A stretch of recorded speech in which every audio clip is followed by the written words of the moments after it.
কি বনপাড়া তা না? বনপাড়া। আচ্ছা আচ্ছা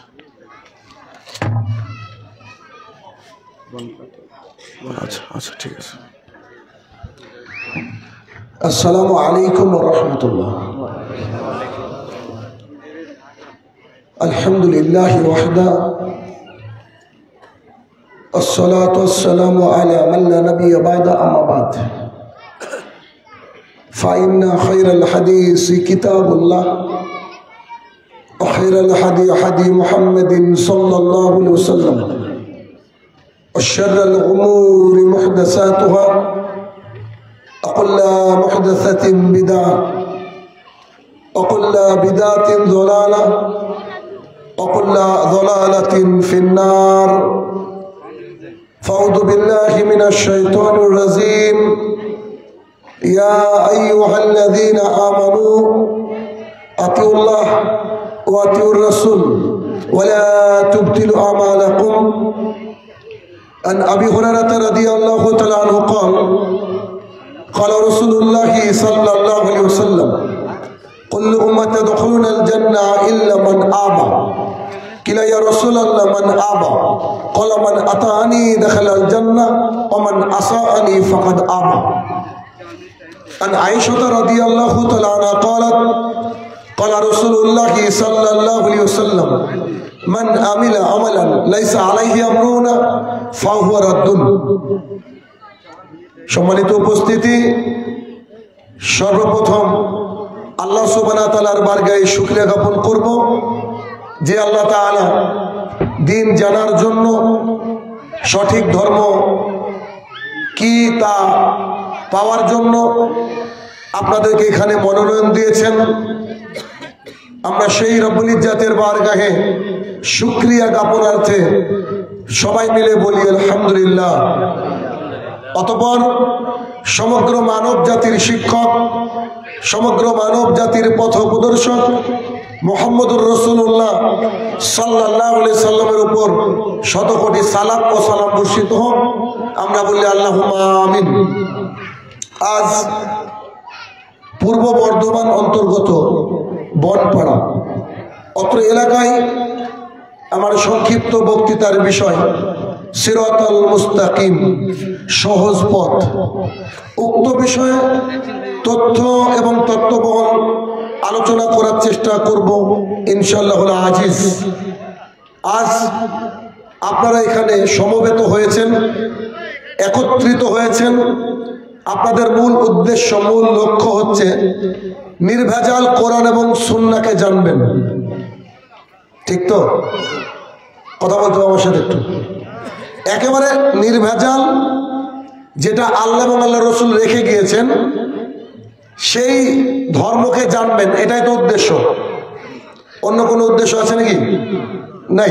আচ্ছা, যেহেতু এটা তাবলীগি জালসা, শুধুমাত্র আমার কিছু যুবক ভাইয়েরা এটা আয়োজন করেছেন যাতে মানুষকে দিন শেখানো যায় এই লক্ষ্যে, অন্য দ্বিতীয় কোনো উদ্দেশ্য নেই। অনেক জলসা এমন থাকে, মাহফিল এমন থাকে যেখানে আদায়ী একজন বক্তা থাকে, টাকা পয়সা তুলে, সেখানে কিন্তু দিন ধর্ম তো শেখা যায় না। মানে তাদের টার্গেটই থাকে how to collect money from the public, মানে পাবলিকের কাছ থেকে কি করে টাকা বের করতে হবে, এটাই টার্গেট থাকে। কিন্তু আজকের উদ্দেশ্য কি তাই? একেবারে ভিন্ন। আর আমি এই ধরনের মাজলিস বেশি পছন্দ করি। আলহামদুলিল্লাহ, যেখানে যাই হাজার হাজার লোক থাকে, কোথাও লাখও ছাড়িয়ে যায়, কিন্তু শান্তির জায়গা ওটাই যেখানে মানুষ দিন ধর্ম জানার জন্য আসে, যেখানে আশেপাশে কোনো দোকানপাট থাকবে না, যেখানে বাড়ির সবাই মিলে খাওয়া দাওয়া সব কিছু ক্লোজ করে দিয়ে মা খাওয়া দাওয়া কমপ্লিট করে সালাত শেষ করে এসে দিন এবং ধর্মকে জানবে। অল্প সময়ে জানার পরে তারা বাড়িতে যাবে, শুয়ে পড়বে, সুন্দর করে উঠে ফজরের সালাত আদায় করবে। এইটা হচ্ছে তরিকা হওয়া উচিত। কিন্তু আজ রাত্রে 1টা 2টো 3টে পর্যন্ত জলসা হয়, তো ওই জলসার উদ্দেশ্য কিন্তু সফল হয় না। যেসব মানুষ পাবলিক জলসা শুনে রাত্রি 2টো পর্যন্ত 3টে পর্যন্ত, তারা মনে করেন যে ফজরের সালাত আদায় করে। অসম্ভব। সবারই এনার্জি তো আর সেম না। কালকে আমি ছিলাম দিনাজপুর, উত্তর দিনাজপুর করণদিঘি। ওখান থেকে এসেছি বাড়িতে সকাল 8টার সময়। রাস্তায় 1 মিনিটের জন্য চোখের পাতাকে বন্ধ করিনি, পুরো রাতের ঘুম বাকি। এসে গোসল খাওয়া দাওয়া করে আবার বেরিয়ে গিয়েছি। এখানে কিছুক্ষণ আগে আসলাম, মানে মনে হচ্ছে যে পড়ে যাব এরকম অবস্থা। তারপর দিন ধর্মের জন্য এটুকু কাজ করি ভাই, এটুকু কাজ করি যে না জানি না কতদিন বাঁচবো আল্লাহর জমিনে। যতদিন বাঁচবো সঠিক দিন ধর্ম মানুষকে দিতে হবে, কেননা আল্লাহর জমিনে সঠিক দিন ধর্মের অভাব চরম। প্রমাণ নেবেন? দেখা আপনাকে আজকে যখন আসছিলাম আপনাদের এখানে, যারা আমার সাথে ফেসবুকে কানেক্টেড আছেন তারা জানেন আমার ড্রাইভার বলছে যে সলাত আদায় করতে হবে আসরের। তাই বললাম আমি তো মসজিদ জানি না কোথায় আছে। তো বললাম আমি একটা মসজিদ চিনি। তো সে গাড়িটা থামিয়ে দিল একটা মসজিদের সামনে। আমরা গিয়ে সলাত আদায় করব, তখন ও বলছে আমি বাথরুম থেকে আসি, আমার তো অজু থাকে, অজু আছেও। তো আমরা ঠিক আছে, ও অজু করতে গেল। আমি ঘুরে দেখছি বাইরে এক বাবার দরবার, বুঝতে পারছেন না, মাজার। তো আমি ভাবলাম যে কোনো একটা মাজার যখন মানুষকে দেখায় মাজারে কি হয়, বিশাল একটা গাছ, কয়েকটা গাছ, মাঝে একটা কবর চাদর দিয়ে ঢাকা, আর গাছের গুড়ির কিছু অংশ এরকম রং বেরঙের আপনার দিয়ে কাপড় দিয়ে পেঁচানো। তা আমি ভেতরে ঢুকে ঢুকে লাইভ করলাম যে বিশ্ববাসী দেখুক। সেখানে গিয়ে দেখছি মাটির ঘোড়া, চিনেন তো, ছোট ছোট সাইজের মাটির ঘোড়া মূর্তি সেই মাজারের পাশে রাখা আছে। তখন আমি মনে মনে ভাবলাম যে না, দিন ধর্ম সবারই কাছে পৌঁছায় নি, সবার কাছে পৌঁছেছে। আচ্ছা, রাস্তায় আস্তে আস্তে বহু জায়গায় অস্থায়ী কিছু দোকান দেখলাম যেখানে আতশবাজি, বোম এগুলো বিক্রি হচ্ছে। আমি ভাবলাম আজকে কি দীপাবলি নাকি। দীপাবলি বুঝেন কিনা, হিন্দুদের ওই যে আপনার পুজো হয় একটা বিশেষ, যে রাত্রিবেলায় বাড়িকে সাজানো হয়, লাইটিং করা হয় আর বোম আতশবাজি করা হয়। আমি আবার হিসাব টিসাব রাখি না, তো আমি বলছি আজকে কি দীপাবলি নাকি। তা আমাকে বলছে যে না, আজকে সবে বরাত। তো বোম পটকা বিক্রি হচ্ছে। জানি না কোন হাদিসে আছে যে বোম ফাটাতে হবে আজকে রাত্রে, মোমবাতি জ্বালাতে হবে। এ বিষয়ে একটু পরে অপারেশন করব, মানে শুরুতে আপনাকে রেডি করে নিচ্ছে, একটু বুঝেন। কেননা আমাদের উদ্দেশ্য হচ্ছে আল্লাহ তাআলার জমিনে আল্লাহ তাআলার নির্ভেজাল দিনকে আপনার সামনে রাখা। তাতে হয়তো আপনার কষ্ট হবে, কিন্তু এই কষ্টকে সহ্য করতে পারলে জান্নাতে যাওয়ার রাস্তাটা হয়ে যাবে সহজ এবং সরল। গোটা পৃথিবীর মানুষ যদি ধর্মের নামে কোনো একটা কিছু বানায়, সেই তরিকা অনুযায়ী ইবাদত করে, সেটা কি আল্লাহর কাছে গৃহীত হবে? কথা বলতে হবে, গৃহীত হবে? আচ্ছা, গৃহীত হবে না কেন? কেননা আল্লাহ সুবহানাহু ওয়া তাআলা তার এই যে বিধান কোরআনুল কারীম পাঠিয়েছেন আল্লাহর জমিনে, পাঠানোর সাথে সাথে যাকে দিয়ে পাঠিয়েছেন তিনি হচ্ছেন সর্বকালের সর্বশ্রেষ্ঠ শিক্ষক। রাসূলুল্লাহ সাল্লাল্লাহু আলাইহি ওয়াসাল্লামের উপরে কোরআন নাজিল হয়েছে প্রায় 23 বছর, 22 বছর 5 মাস। তো প্রায় 23 বছর যাবত কোরআনুল কারীম নাজিল হয়েছে। আল্লাহ সুবহানাহু ওয়া তাআলা যদি চাইতেন 1 মিনিটে নাজিল করতে পারতেন কি পারতেন না? এক বাক্যে উত্তর দিবেন, পারতেন না? আল্লাহ চাইলে একদিনে নাজিল করতে পারতেন না? আল্লাহ 23 বছর সময় নিলেন কেন? যাতে করে আমাদের মহান শিক্ষক প্রত্যেকটা আয়াত এবং হাদিসের উপরে নিজে অ্যাপ্লাই করে করে মানুষকে দেখাতে পারে যে এই দেখো এইভাবে এই কাজ করতে হয়। ঠিক যেমন করে সহিহ বুখারী হাদিস নম্বর 631, রাসূলুল্লাহ সাল্লাল্লাহু আলাইহি ওয়াসাল্লাম বলেন, সাল্লু কামা রাআইতুমুনি উসাল্লি, তোমরা তেমন করে সালাত আদায় করো যেমন করে আমি মুহাম্মদ সাল্লাল্লাহু আলাইহি ওয়াসাল্লামকে তোমরা নামাজ পড়তে দেখছো। রাসূল সাল্লাল্লাহু আলাইহি ওয়াসাল্লাম যদি বুকে হাত বেঁধে সালাত আদায় করেন, আপনি আমি যদি নাভির নিচে হাত বাঁধি, তাহলে এটা রাসূলের তরিকাই হলো না।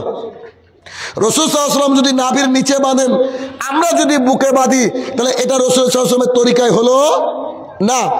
রাসূল সাল্লাল্লাহু আলাইহি ওয়াসাল্লাম বলছেন সাল্লু, তোমরা সালাত আদায় করো কেমন করে? যেমন করে আমাকে নগদ তোমরা দেখছো সালাত আদায় করতে। সাহাবাই কেরামকে এই কথা রাসূল সাল্লাল্লাহু আলাইহি ওয়াসাল্লাম বললেন। তার মানে আপনি আমি যদি খেয়াল খুশি মতো সালাত আদায় করি, কোনো ইবাদত করি, সেটা কি চলতে পারে? চলতে পারে? পারে না। খাব্বাব ইবনুল আরাত রাদিয়াল্লাহু তাআলা আনহু বলেন, আমি রাসূলুল্লাহ সাল্লাল্লাহু আলাইহি সাল্লামকে খুঁজতে শুরু করলাম। খুঁজতে খুঁজতে গিয়ে দেখি কাবা ঘরের ছায়ার তলে তিনি একটা লাল চাদর মাথায় দিয়ে, মাথার তলে ভাঁজ করে দিয়ে তিনি ওখানে শুয়ে আছেন। কাবা ঘরের যে ছায়া এটা পড়ছে আর তিনি ওখানে শুয়ে আছেন। আমি গিয়ে সালাম দিলাম, তিনি আমাকে সালামের জবাব দিলেন। জবাব দেওয়ার পরে খাব্বাব ইবনুল আরাত রাদিয়াল্লাহু তাআলা আনহু বলেন, আমি আল্লাহ রাসূল সাল্লাল্লাহু আলাইহি সাল্লামকে বললাম, আল্লাহ রাসূল সাল্লাল্লাহু আলাইহি সাল্লাম, আমরা আর কত কষ্ট সহ্য করব? রাসূল সাল্লাল্লাহু আলাইহি সাল্লাম বললেন, কেন, কি হয়েছে? তখন তিনি বললেন, আমাদের উপরে যে অত্যাচারের বুলডোজার নেমে আসছে, উতবা, শাইবা আর এই যে পরিপার্শ্বিক আবু জেহেলের গ্রুপ এত অত্যাচার করছে, আমাদের শক্তি আছে, সামর্থ্য আছে, তারপর আপনি জিহাদের জন্য বলছেন না? কতদিন আর পরে পরে মার খাবো, আমাদের আর সহ্য হচ্ছে না, আপনি একটু বলেন। তখন রাসূল সাল্লাল্লাহু আলাইহি ওয়াসাল্লামের মুখটা লাল হয়ে গেল। রেগে গেলে যেমন দেখবেন মানুষের মুখ লাল হয়ে যায়, রাসূল সাল্লাল্লাহু আলাইহি ওয়াসাল্লামের মুখটা লাল হয়ে গেল। রাসূল সাল্লাল্লাহু আলাইহি ওয়াসাল্লাম চিৎকার দিয়ে বলছে, ওই খাব্বাব ইবনুল আরাত, শোনো, তুমি কি জানো তোমাদের পূর্বে এমন একটা জালিম বাদশা ছিল, যার এলাকায় কেউ যদি এই বাক্য বলতো আল্লাহ এক এবং অদ্বিতীয়, তাকে ধরে আনা হতো আর করাত দিয়ে মাথা থেকে পা পর্যন্ত ফেড়ে ফেলা হতো। কথা কি বুঝতে পারছি আমি? এমন একটা জামানা ছিল, যে জামানায় কেউ যদি এই বাক্য বলতো আল্লাহ এক, তাহলে কি করা হতো? করাত দিয়ে যেমন গাছ কাটে, একটা মানুষকে আবার তাজা ফেড়ে ফেলা হতো। এরপর রাসূল সাল্লাল্লাহু আলাইহি ওয়াসাল্লাম না থেমে বলছেন, তুমি কি জানো তোমাদের আগের জামানার এমন একটা বাদশা ছিল, কেউ যদি বলতো আশহাদু আল্লা ইলাহা ইল্লাল্লাহ, আল্লাহ ছাড়া কোনো হক মাবুদ নেই, এই বাক্য বললে লোহার চিরুনি দিয়ে তার দেহের সমস্ত গোশত, তার দেহের সমস্ত চামড়াকে একেবারে চিরুনি দিয়ে টেনে শুধুমাত্র হাড় করে ফেলে দেওয়া হতো। তার মানে শুধু আল্লাহ এক এই বাক্য বললে কি অত্যাচার হতো? করাত দিয়ে দুয়ালাদা করে দেওয়া হতো। আর কি করা হতো? চিরুনি দিয়ে, লোহার চিরুনি দিয়ে এই গোশতগুলাকে, এই চামড়াগুলাকে তুলে নেওয়া হতো। একবার চিন্তা করতে পারছেন যে যদি ওই লোহার চিরুনি দিয়ে মানুষের গোশত তুলে নেওয়া হয়, সে ব্যক্তি কত কষ্ট পেয়ে পেয়ে মারা গেছে? কথা কি বুঝাতে পারছি আমি? আচ্ছা, এবার বুঝেন। তখন খাব্বাব ইবনুল আরাত রাদিয়াল্লাহু তাআলা আনহু বলছেন, আল্লাহ রাসূল আস্তাগফিরুল্লাহ ওয়া আতুবু ইলাইহি, আল্লাহ তুমি আমাকে আমার মা বাবা রাসূল সাল্লাল্লাহু আলাইহি ওয়াসাল্লামের উপরে কুরবান হোক, আর রাসূল সাল্লাল্লাহু আলাইহি ওয়াসাল্লাম এবং আল্লাহর রাগ থেকে তুমি আমাকে বাঁচাও। আচ্ছা, আমাদের যুদ্ধ করা লাগবে না, আমরা খুব শান্তিতে আছি। কেন? রাসূল সাল্লাল্লাহু আলাইহি ওয়াসাল্লাম বোঝাতে চাইলেন যে তোমার আগের জামানার মানুষের মতো কি অত্যাচারিত হয়েছো? তো বলছে না, তাহলে তো এত টেনশন কেন তোমার, চুপ থাকো। এই হাদিসের অর্থ হচ্ছে এই, রাসূল সাল্লাল্লাহু আলাইহি ওয়াসাল্লাম ইচ্ছে করে জিহাদের ঘোষণা দিতে পারে? বলেন, পারে না, পারেনি। তিনি অপেক্ষা করেছেন কার জন্য? আল্লাহ সুবহানাহু ওয়া তাআলার জন্য। তিনি আল্লাহ তাআলার জন্য অপেক্ষা করেছেন। আল্লাহ যেদিন বলেছে তোমাকে আজকে জিহাদের জন্য উন্মুক্ত করে দিলাম, সেই দিনই রাসূল সাল্লাল্লাহু আলাইহি ওয়াসাল্লাম কেবল জিহাদের কথা বলেছেন, তার পূর্বে তিনি কথা বলতে পারেননি। আমি আপনাকে সহজ সরল পথ যে কোনটা, এটা আপনাকে দেখাচ্ছি, ভালো করে খেয়াল করবেন। ওমর ইবনুল খাত্তাব রাদিয়াল্লাহু তাআলা আনহু বলেন, এক একটা হাদিস কোটি টাকার সমান, খালি দেখেন আপনি এত হাদিস শুনেছেন কিনা। ওমর ইবনুল খাত্তাব রাদিয়াল্লাহু তাআলা আনহু বলেন, আমি রাসূল সাল্লাল্লাহু আলাইহি ওয়াসাল্লাম পাশে বসে আছে, আর আমি তাওরাত, আল্লাহ তাআলার প্রেরিত যে কিতাব, তার মধ্যে তাওরাত একটা। বলেন তো তাওরাত কার উপরে নাজিল হয়েছিল? মুসা আলাইহিস সালাম। মুসাকে তিনি হচ্ছেন কালিমুল্লাহ, আল্লাহর সাথে কথা বলেছেন। কত বড় জলিল কদর নবী মূসা আলাইহিস সালাম, খুব বড় মাপের নবী। যত নবী রাসূল এসেছেন তাদের মধ্যে অন্যতম একজন শ্রেষ্ঠত্বের শিরোপা যিনার মাথায় তিনি মূসা আলাইহিস সালাম। তার কিতাব তাওরাত। রাসূল সাল্লাল্লাহু আলাইহি ওয়াসাল্লাম বসে আছেন, হাদিস বুঝেন, তাওরাত খুলে তিনি পড়ছেন। পড়তে এবার ওটা আল্লাহর কিতাব। আমি তো মহাভারত পড়ি, আমি তো রামায়ণ পড়ি, আমি তো শ্রীমদ্ ভাগবত গীতা পড়ি, কেন জানার দরকার? তো তিনি এভাবে পড়ছেন। রাসূল সাল্লাল্লাহু আলাইহি ওয়াসাল্লাম সাইডে বসে আছেন, তিনি কিন্তু এক মনে পড়ছেন। তিনি খেয়াল করেন আল্লাহ রাসূল বসে আছেন, তিনি পড়ছেন। এমন অবস্থায় আবু বকর রাদিয়াল্লাহু তাআলা ওই সাইড থেকে এসে বলছে, উমর, জি আবু বকর, তুমি তাড়াতাড়ি রাসূল সাল্লাল্লাহু আলাইহি ওয়াসাল্লামের রাগ থেকে পানা চাও, আল্লাহর রাগ থেকে পানা চাও। উমর তাওরাতকে বন্ধ করে দিয়ে দেখছে, বাপরে বাপ, মুখটা একেবারে লাল হয়ে গেছে আল্লাহ রসুলের। তার মানে তো রেগে গেছে, বুঝতে পেরেছে রেগে গেছে। সঙ্গে সঙ্গে উমর বুঝতে পারেনি। উমর বলছে, আল্লাহ রসুল সাল্লাল্লাহু আলাইহি সাল্লাম, আমার মা বাপ আপনার উপরে কুরবান হোক। তখনকার এটা ডায়লগ, আমার মা বাপ আপনার উপরে কুরবান হোক।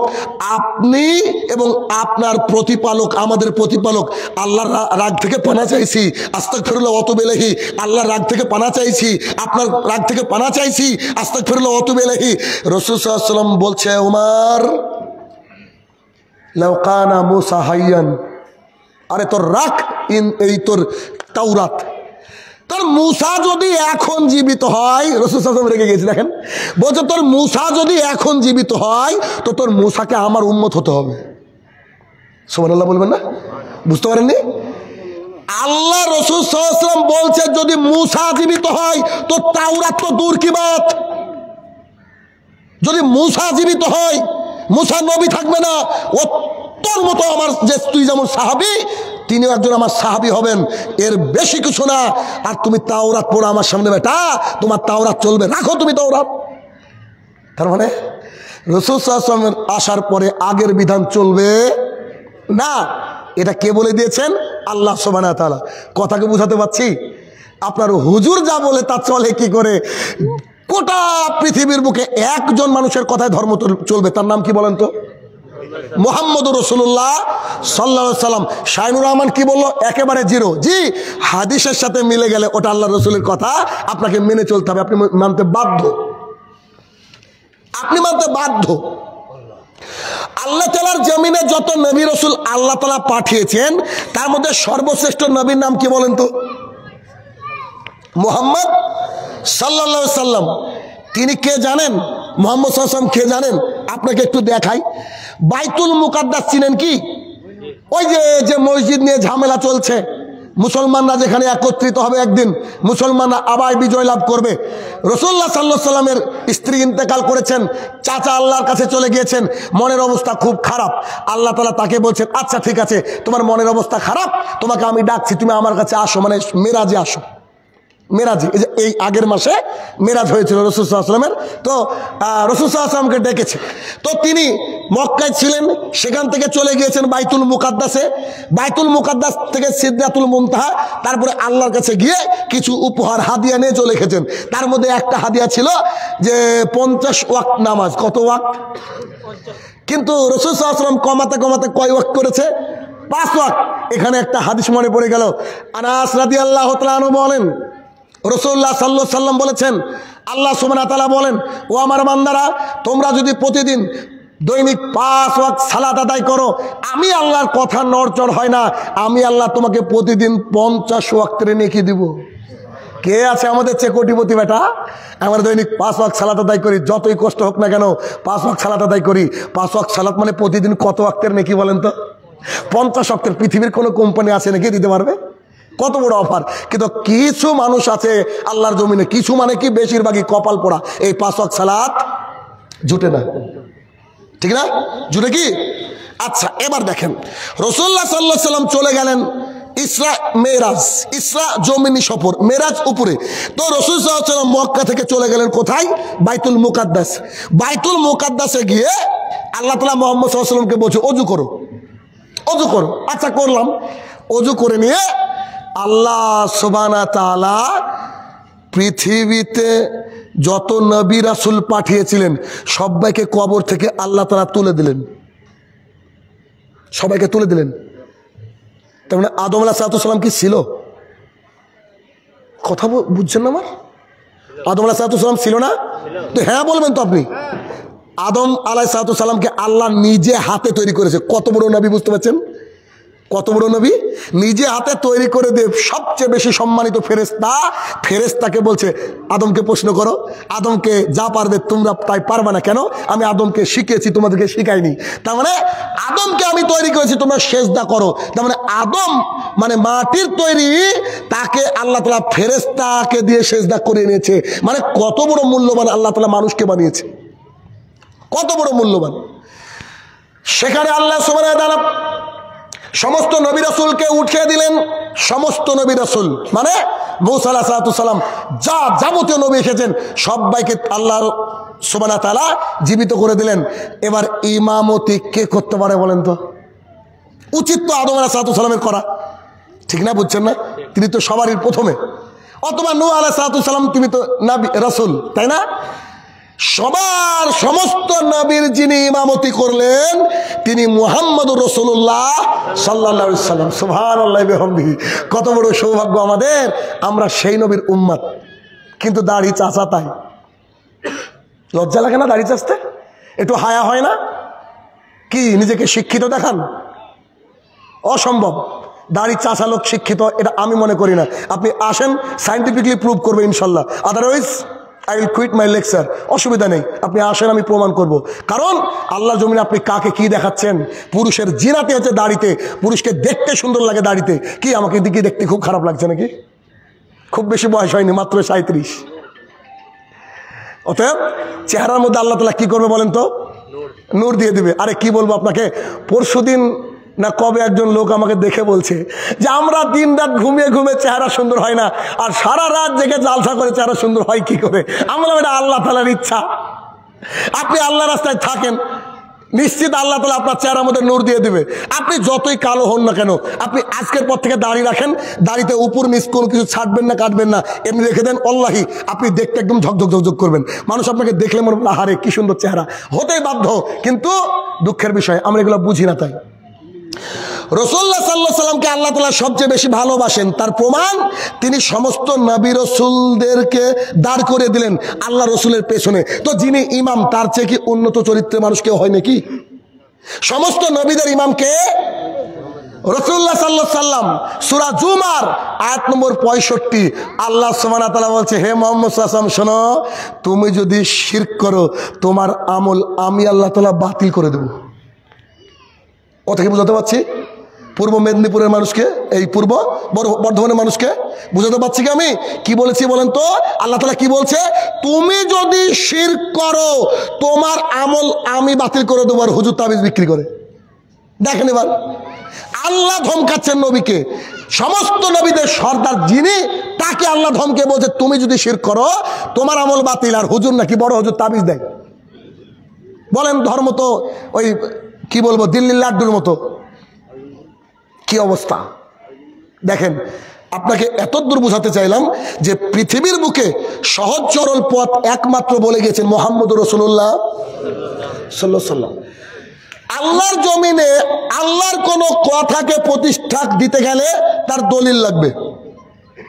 কথা কি বোঝাতে পারছি? দলিল ছাড়া কোনো কিছু হবে না। রাসূলুল্লাহ সাল্লাল্লাহু আলাইহি ওয়াসাল্লাম যখন মক্কা বিজয় করলেন, হাতে একটা এই সাইজের লাঠি। মক্কার মধ্যে 360টা মূর্তি ছিল। লাত, মানাত, উজ্জা, হবল, এগুলো হচ্ছে মূর্তির নাম। খুব কষ্ট দিয়েছে এসব মূর্তি ছিল। তো রাসূল সাল্লাল্লাহু আলাইহি ওয়াসাল্লাম যেদিন কাবা ঘরে ঢুকছেন, পেছনে হাজার হাজার সৈনিক, হাজার হাজার সাহাবী। তো সেই দিন রাসূল সাল্লাল্লাহু আলাইহি ওয়াসাল্লামের হাতে লাঠি। তো তিনি মূর্তির মাথার উপরে মারছেন আর মূর্তি ভেঙে চৌচির হয়ে যাচ্ছে। সেদিন আর কেউ কিছু বলার নেই। তো তিনি মারছেন আর বলছেন ওয়াকুল জাল হক ওয়া জাকাল বাতিল ইন্নাল বাতিলা কানা যাহুকা। আল্লাহ রাসূল সাল্লাল্লাহু আলাইহি ওয়াসাল্লাম বলছেন এই সত্য এসেছে, মিথ্যা বিলুপ্ত হয়েছে। আর মিথ্যার জন্মই বিলুপ্ত হওয়ার জন্য। মিথ্যার জন্ম কিসের জন্য? বিলুপ্ত হওয়ার জন্য। তো তিনি মূর্তিটাকে ভাঙছেন, তাতেও দলিল আছে কিনা বুঝতে পারেননি? তাতেও তিনি কোরআনের আয়াত পড়ছেন আর ভাঙছে। তো আপনার হুজুরের কথায় ধর্ম চলে কি করে? সিরাতাল মুস্তাকিম। তার মানে ধর্মের ব্যাপারে আপনার আমার কোনো যুক্তি চলবে না, রাসূলুল্লাহ সাল্লাল্লাহু আলাইহি সাল্লাম যেমন করে বলেছে তেমন করে মেনে নিতে হবে। এর নাম হচ্ছে ধর্ম। দেখেন আব্দুল্লাহ রাদিয়াল্লাহু তাআলা আনহু বলেন, আমি জুমার দিনে মসজিদে আসছিলাম, আস্তে আস্তে আস্তে দরজার ভিতরে এক পা দিয়েছি, বাইরে এক পা। খুতবা দিচ্ছিলেন মুহাম্মদুর রাসূলুল্লাহ সাল্লাল্লাহু আলাইহি সাল্লাম। তো তিনি খুতবার মধ্যে বলেছেন, ইজলিস, বসে পড়ো। কি বলেছে? ইজলিস, বসে পড়ো। তো এই বাক্য শুনে আব্দুল্লাহ রাদিয়াল্লাহু তাআলা করছেন কি? বসে পড়েছেন। তিনি বসে পড়েছেন। তিনি মনে করেছেন আল্লাহ রাসূল বোধহয় আমাকে বলেছেন, কিন্তু আল্লাহ রাসূল তাকে বলেননি, খুতবার মধ্যে বলেছেন। খুতবার মধ্যে বলেছেন। তো যখন খুতবা শেষ হয়ে গেছে, সালাত শেষ হয়ে গেছে, রাসূল সাল্লাল্লাহু আলাইহি ওয়াসাল্লামের কাছে গিয়ে আব্দুল্লাহ রাদিয়াল্লাহু তাআলা বলছেন, আল্লাহ রাসূল সাল্লাল্লাহু আলাইহি ওয়াসাল্লাম, বলছিলাম একটা কথা বলবো। তো কি? আমি মসজিদের মধ্যে ঢুকছিলাম, দেখছি আপনি বলছেন ইজলিস, বসে পড়ো। তা আমি দরজার উপরে বসে পড়েছি আপনার আনুগত্যের স্বীকার করার জন্য। কারণ আল্লাহ বলেছেন, আতিউল্লাহ ও আতিউর রাসূল ওয়ালা তুবতিলু আমালাকুম, আল্লাহকে মানো, আল্লাহ রসুলকে মানো। খবরদার আল্লাহকে এবং আল্লাহ রসুলকে না মেনে তোমরা তোমাদের আমলগুলো নষ্ট করো না। আমি আমার আমল নষ্ট হয়ে যাবার ভয়ে আমি ওখানে বসে পড়েছি। কেন? রসুল বলেছে বসতে, আর কি এগোতে পারি, তাই বসে পড়েছি। তখন রাসূল সাল্লাল্লাহু আলাইহি ওয়াসাল্লাম তার জন্য বারাকাতের দোয়া করতে লাগলেন। আনুগত্য কাকে বলে, মেনে নাও কাকে বলে, এভাবে মেনে নিতে হবে। এখন আপনাকে দেখাই যে সহজ সরল জান্নাতের পথ একমাত্র কার কথায় হবে? একটু বলেন না, নামটা বললে তো নাকি, মুহাম্মদুর রাসূলুল্লাহ সাল্লাল্লাহু আলাইহি সাল্লাম। এবার দুটো কড়া হাদিস বলবো, তারপরে সামনের দিকে এগোবো। একটু একটু দেখেন, কারণ একজন দাঈ আল্লাহ যিনি দাওয়াতের কাজ করেন, তার দায়িত্ব হচ্ছে চলমান বিদাত, চলমান শিরক, যা আগামী দিনে হচ্ছে হবে সেই বিষয়ে মানুষকে সতর্ক করে। কারণ যারা বেরেলি নিজের একটা মানহাজ বানিয়ে নিয়েছে, তিনি আমার ভাই। যারা নিজেকে হানাফি বলে, তিনি আমার ভাই। যারা নিজেকে বিভিন্ন তরিকার মনে করে, তিনি আমার ভাই, আমি তাদের ভাই। কেন?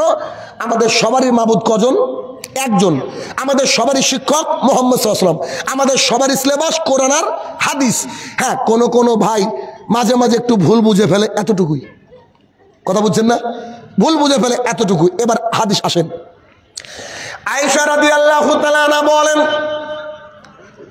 আমি রাসূলুল্লাহ সাল্লাল্লাহু আলাইহি ওয়াসাল্লামকে পূর্ণাঙ্গ মাস সিয়াম পালন করতে দেখেছি কেবলমাত্র রমজানে।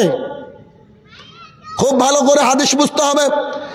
আয়েশা রাদিয়াল্লাহু তাআলা আনহা বলেন, আমি 12 মাসের মধ্যে পূর্ণাঙ্গ 1 মাস সিয়াম পালন করেছেন আল্লাহ রাসূল সাল্লাল্লাহু আলাইহি ওয়াসাল্লাম, তা দেখেছি কেবলমাত্র শুধুমাত্র রমাদান মাসে।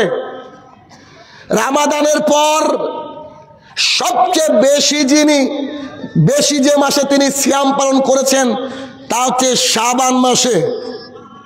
হাদিস বুঝেন, তা হচ্ছে শাবান মাসে।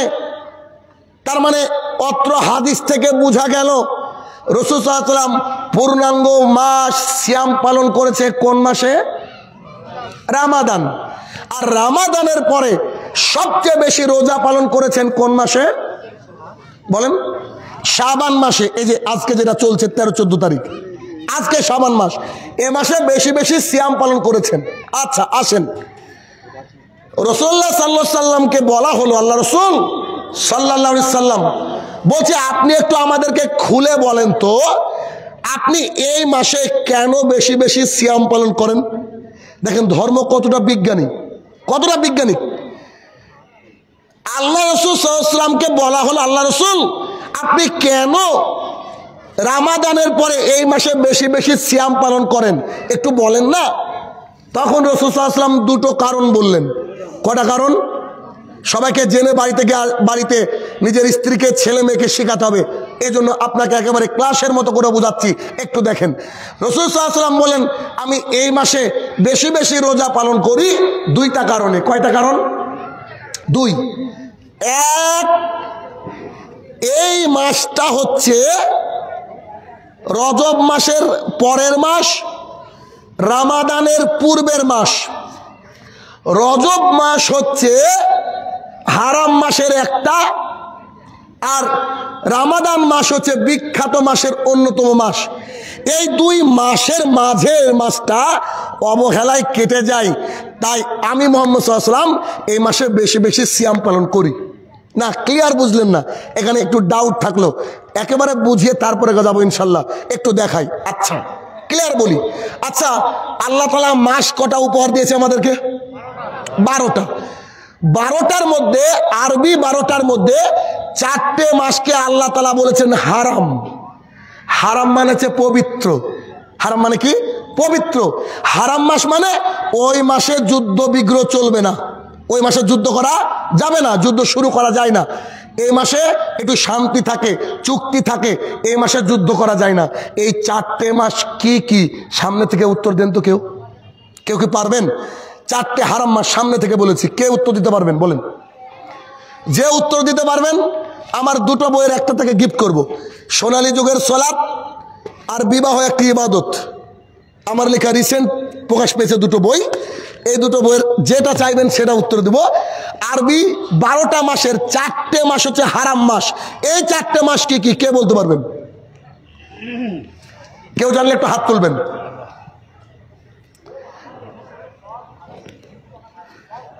কথা বুঝতে পেরেছেন? মানে বুঝতে পেরেছেন আমরা কত অসহায়? কথা কি আমার বুঝছেন আমি কি বলছি? মানে আমরা সব বুঝি আজকে কোন দলের সাথে কোন দল ক্রিকেট খেললো, হ্যাঁ, কোন খেলোয়াড় এর কথা বউ, কার বিবাহ হওয়ার আগে 3টি সন্তান, এগুলো সব জানি। বাট ইসলামের ব্যাপারে আমরা ফকির, মিসকিন মিসকিন। তাহলে আমার ফ্রি বইটা কেউ নিতে পারলেন না? না, বই আমি দিবই আপনাদেরকে ইনশাল্লাহ, টেনশন করেন না, যে কোনো মূল্যে। আচ্ছা আমি বলে দিই, না পারলে কি হবে, আমি তো আছি ইনশাল্লাহ আপনাকে শেখানোর জন্য। 4টে মাসের মধ্যে পরপর 3টে মাস আর একটা একটু এড়িয়ে মাস, 4টে হারাম মাস। জিলহজ, জিলকদ, জিলহজ, রজব, পরপর 3টি। যেভাবে বলেন রজব আগে গেল না, তার আগে কি জিলহজ, জিলকস, এই জিলকদ, এই 3টে মাস আর মুহররম। কটা হলো? 4টে হলো। আচ্ছা, হারাম মাস মানে পবিত্র মাস। আর 12টা মাসের মধ্যে বিখ্যাত মাস কোনটা? রমাদান। ভালো করে বুঝেন। তার মানে এ দেখেন, রজব, এটা রজব, এটা কি শাবান, আর এটা রমাদান। তাহলে রজব এটা কি মাস? হারাম মাস, পবিত্র মাস। আর রমাদান ওর প্রভাব সবচেয়ে বিখ্যাত মাস। তো 2 বিখ্যাতর মাঝে এই মাসটা অবহেলার মাস। এই মাসে বেশি বেশি ইবাদত কেউ করে না। তাই আমি মুহাম্মদ সাল্লাল্লাহু আলাইহি ওয়াসাল্লাম এই মাসে বেশি বেশি রোজা করি। এটা একটা দলিল, এটা ভুলে গেলেও চলবে। পরের দলিল আপনাকে মনে রাখতে হবে। পরেরটা কি? রাসূলুল্লাহ সাল্লাল্লাহু আলাইহি ওয়াসাল্লাম বলেন, শাবান মাসে আমি মুহাম্মদ সাল্লাল্লাহু আলাইহি ওয়াসাল্লাম বেশি বেশি সিয়াম পালন করি, বেশি বেশি রোজা পালন করি। এই জন্য গোটা বৎসরের বাৎসরিক রিপোর্ট আল্লাহর কাছে পেশ করা হয়। গোটা বৎসরের বাৎসরিক রিপোর্ট এই মাসে পেশ করা হয়। গোটা বৎসরের বাৎসরিক রিপোর্ট এই মাসে পেশ করা হয়। আমি মুহাম্মদ সাল্লাল্লাহু আলাইহি ওয়াসাল্লাম জানি না কোন দিন পেশ করা হয়। তো আমি মুহাম্মদ সাল্লাল্লাহু আলাইহি ওয়াসাল্লাম চাই আল্লাহ যখন আমার রিপোর্ট কার্ড দেখবে, আল্লাহ দেখুক আমি মুহাম্মদ সাল্লাল্লাহু আলাইহি ওয়াসাল্লাম রোজা অবস্থায় আছি। কথাকে বোঝাতে পারছি আমি? বারবার এটা কেন বলছি, আপনার রেসপন্স পাচ্ছি না। এই কেন একটু বলি। ধরেন আপনার বাড়িতে আমি দিন মজুরি খাটতে গেছি, আমি আর এই যে আমাদের এই ভাই, আমরা 2 ভাই খাটতে গিয়েছি। আপনার বাড়ির কাজ প্রায় শেষ, প্রতিদিন 4টের সময় ছুটি, 4টের সময়। তো সেদিন আপনি বাড়িতে নাই, মালিক বাড়িতে না থাকলে কাজ তো বুঝছেন কেমনই হয়। মালিক বাড়িতে নাই, তো মালিক 3টের সময় বাড়ি দেখেছে, 4টের সময় ছুটি কিন্তু জানায়নি, বাড়ি দেখেছে। তো মালিক দূর থেকে তাকিয়ে দেখছে শাইনুর রহমান বসে আছে, শাইনুর রহমান বসে আছে, আর এই হাফেজ সাহেব কাজ করছে। তিনি ধরা দেননি, তিনি দেখছেন যে 4:30 বাজছে, শাইনুর রহমান বসে আছে, হাফেজ সাহেব কাজ করছে। আপনি বলেন তো বাড়ির মালিক কার উপরে খুশি হবে? হাফেজের উপরে, কারণ তিনি কাজ করছিলেন। কথা বুঝছেন তো আমার?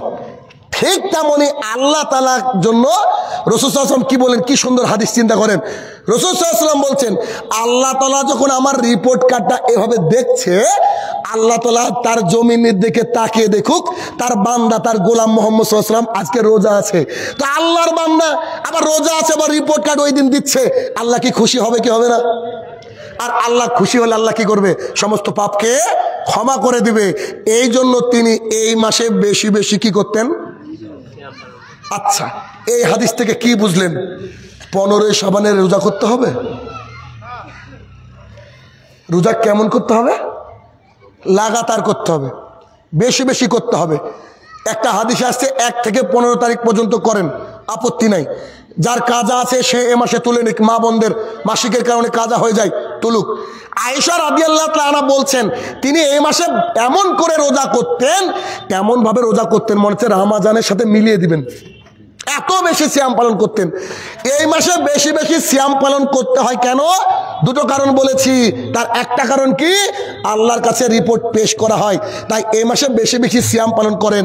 তবে কথা একখান মাঝে, যদি শবে বরাতের নিয়তে একটা রোজা করেন, একটা রোজাই যথেষ্ট জাহান্নামে যাওয়ার জন্য। নেন এবার ঠেকান, এবার তো কষ্ট শুরু হয়ে গেল। কথা বুঝেননি কেন? আল্লাহ এবং আল্লাহ রসুলের তরিকা অনুযায়ী যদি কোনো কাজ না করা হয়, আল্লাহ কি গ্রহণ করবে? গ্রহণ করবে? করবে না। আচ্ছা,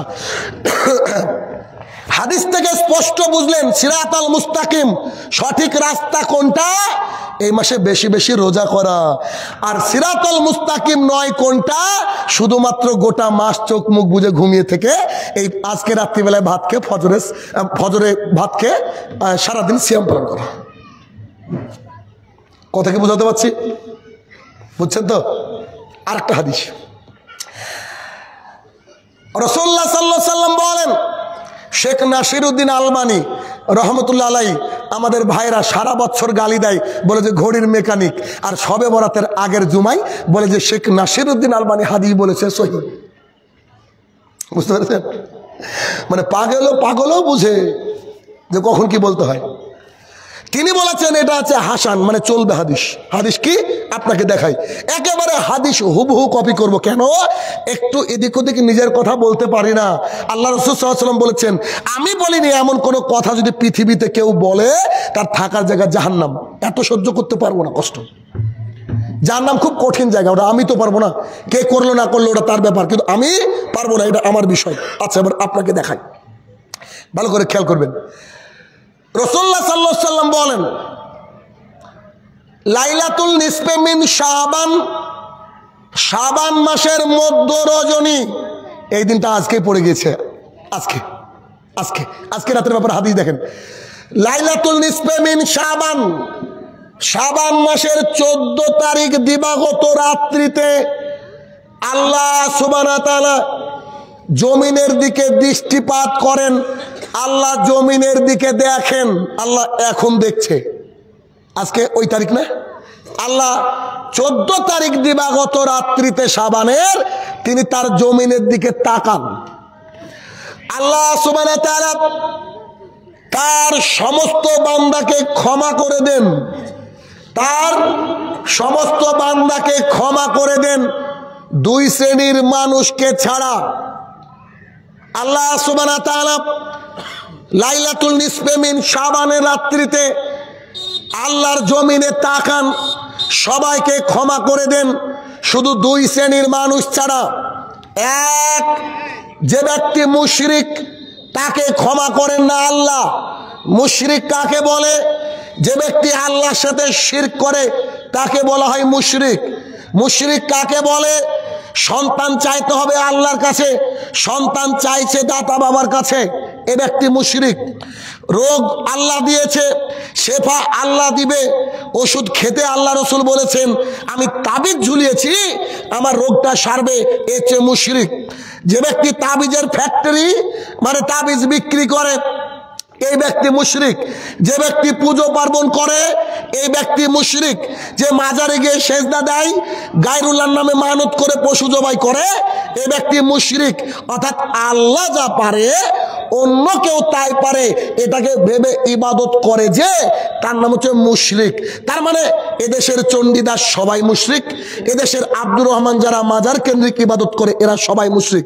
আপনি লাঠির জোর থাকতে পারে, গায়ের জোর থাকতে পারে, বলতে পারেন, আপনি চালিয়ে যেতে পারেন, তবে মরলে আপনার ভাগ্যে খারাপ আছে। এখনই আপনি আপনার জীবনকে পরিবর্তন করার চেষ্টা করুন। বলছিলাম যে ব্যক্তি মুশরিক তাকে আল্লাহ ক্ষমা করেন না এই রাতে। শাহিনুর রহমান সাহেব হাতে একটা তাবিজ আছে, কি করব? জি এখনই খুলে ফেলে দেন, নাহলে আসেন আমার কাছে, টেনে ছিঁড়ে ফেলে দিচ্ছি, আল্লাহ আপনাকে ক্ষমা করে দেবে, এখনই ক্ষমা করবে, নগদ। আমি বলছি না, বলছে কে? মুহাম্মদ রাসূলুল্লাহ সাল্লাল্লাহু আলাইহি সাল্লাম। 2 মুসাহিদ অর্থাৎ যার অন্তরে হিংসা আছে আল্লাহ তাকে ক্ষমা করেন না। কি বুঝলেন হাদিস থেকে? আবার বুঝেন, লাইলাতুল নিসফে মিন শাবান মানে পড়ে গিয়েছে আজকে এই রাত্রিটা। আজকের এই রাত্রিতে আল্লাহ তাআলা তার জমিনের দিকে তাকান, এই জমিনের দিকে তাকিয়েছেন আল্লাহ। এখন আল্লাহ বলছেন আমি সবাইকে ক্ষমা করে দিয়েছি 2 শ্রেণীর ব্যক্তি বাদ দিয়ে। এক, যে ব্যক্তি শিরক করে আল্লাহ বলছেন আমি তাকে ক্ষমা করব না।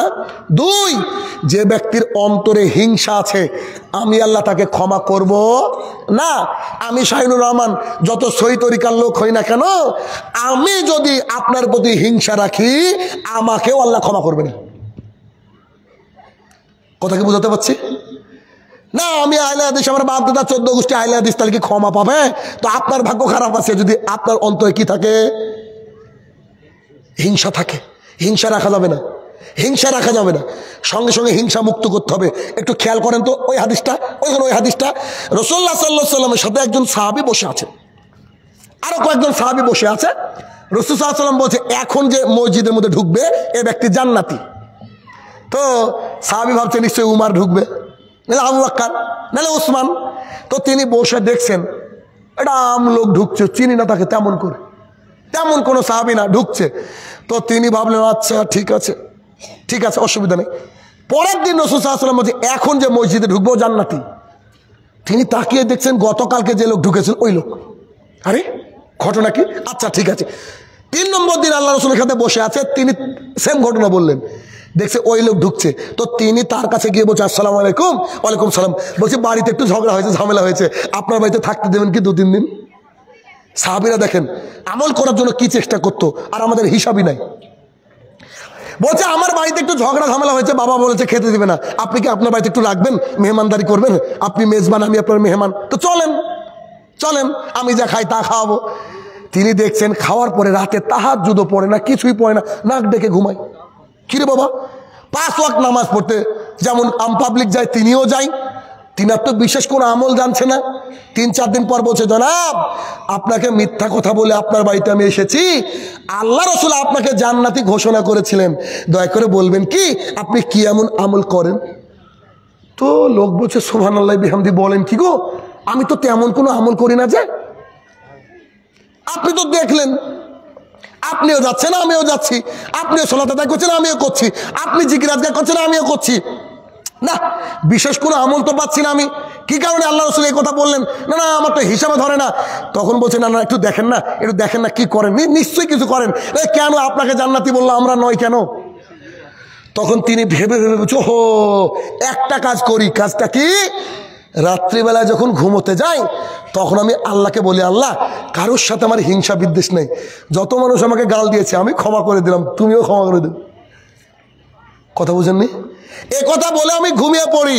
তখন জনৈক সাহাবী বুঝতে পেরেছি আপনি কেন জান্নাতি। আর আপনাদের সামনে একটা গোপন কথা বলে যাই, কারণ আপনার আমার দিনী ভাই জানার দরকার আছে। এই হাদিস আমি যেদিন থেকে জেনেছি, আমি শাহিনুর রহমান কি বলি শুনবেন? শুনবেন? আমি যখন ঘুমাই কি বলি জানেন?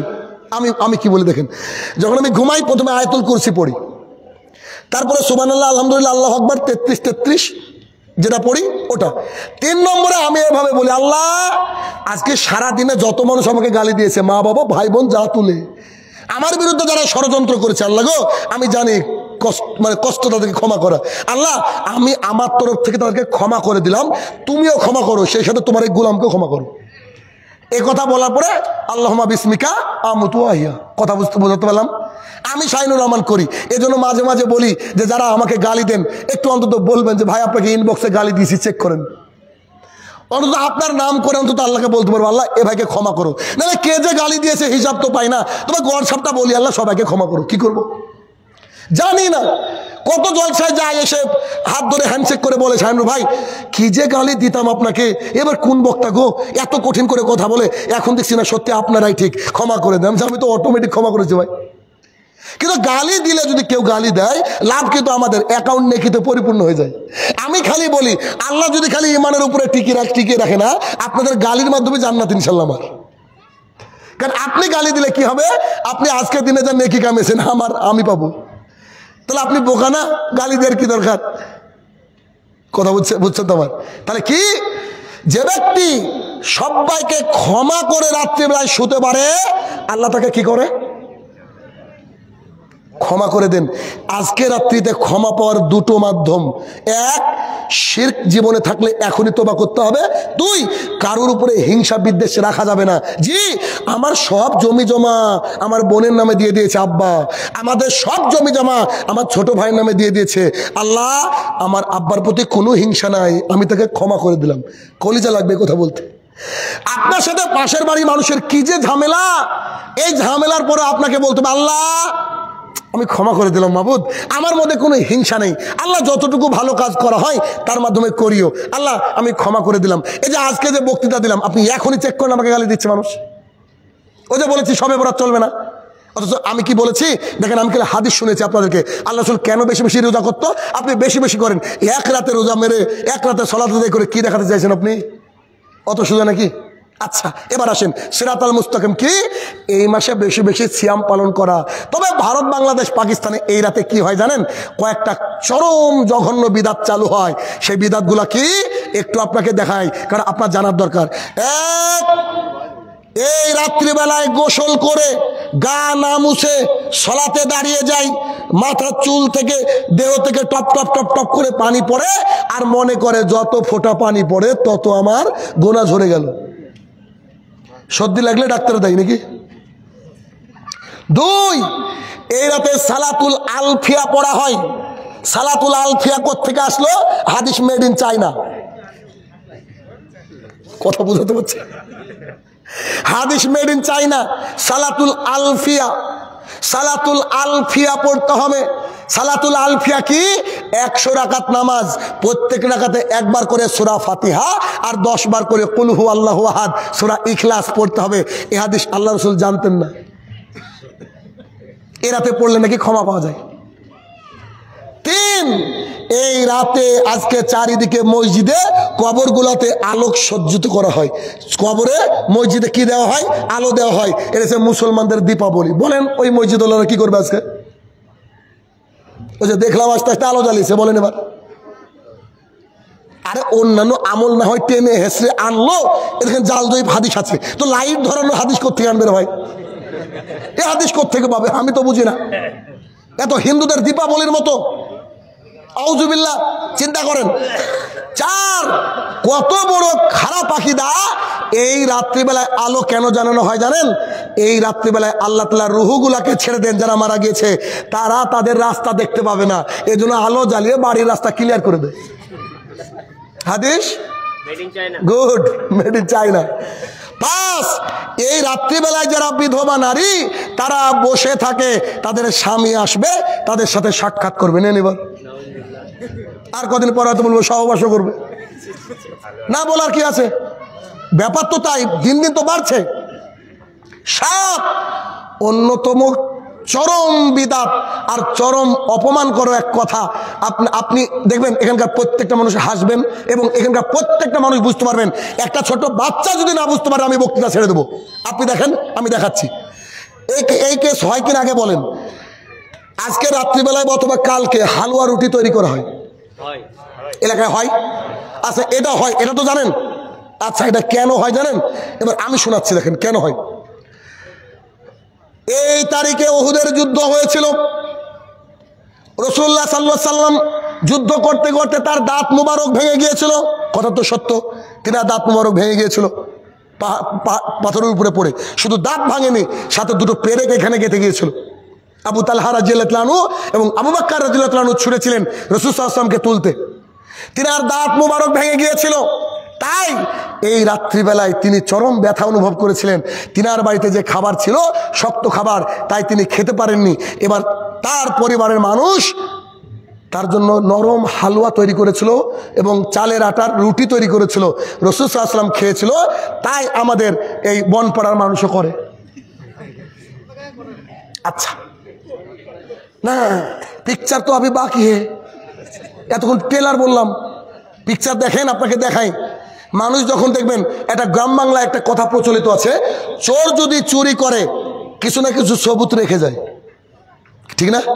চুরি করলে কিছু না কিছু রেখে যাবে, গ্যারান্টি। এরা দুনিয়ার রীতি। তো এই যে চোররা চুরি করেছে, আমাদের মৌলভী সাহেব চোররা, এই চোররা চুরি করতে গিয়ে ধরা পড়ে গেছে। দেখেন, আমি আপনাকে দেখাই, আপনি বুঝতে পারবেন, একেবারে পানির মতো স্পষ্ট বুঝতে পারবেন। একটু দেখেন। এর আগের মাসের নামটা কি? রজব। এই মাস,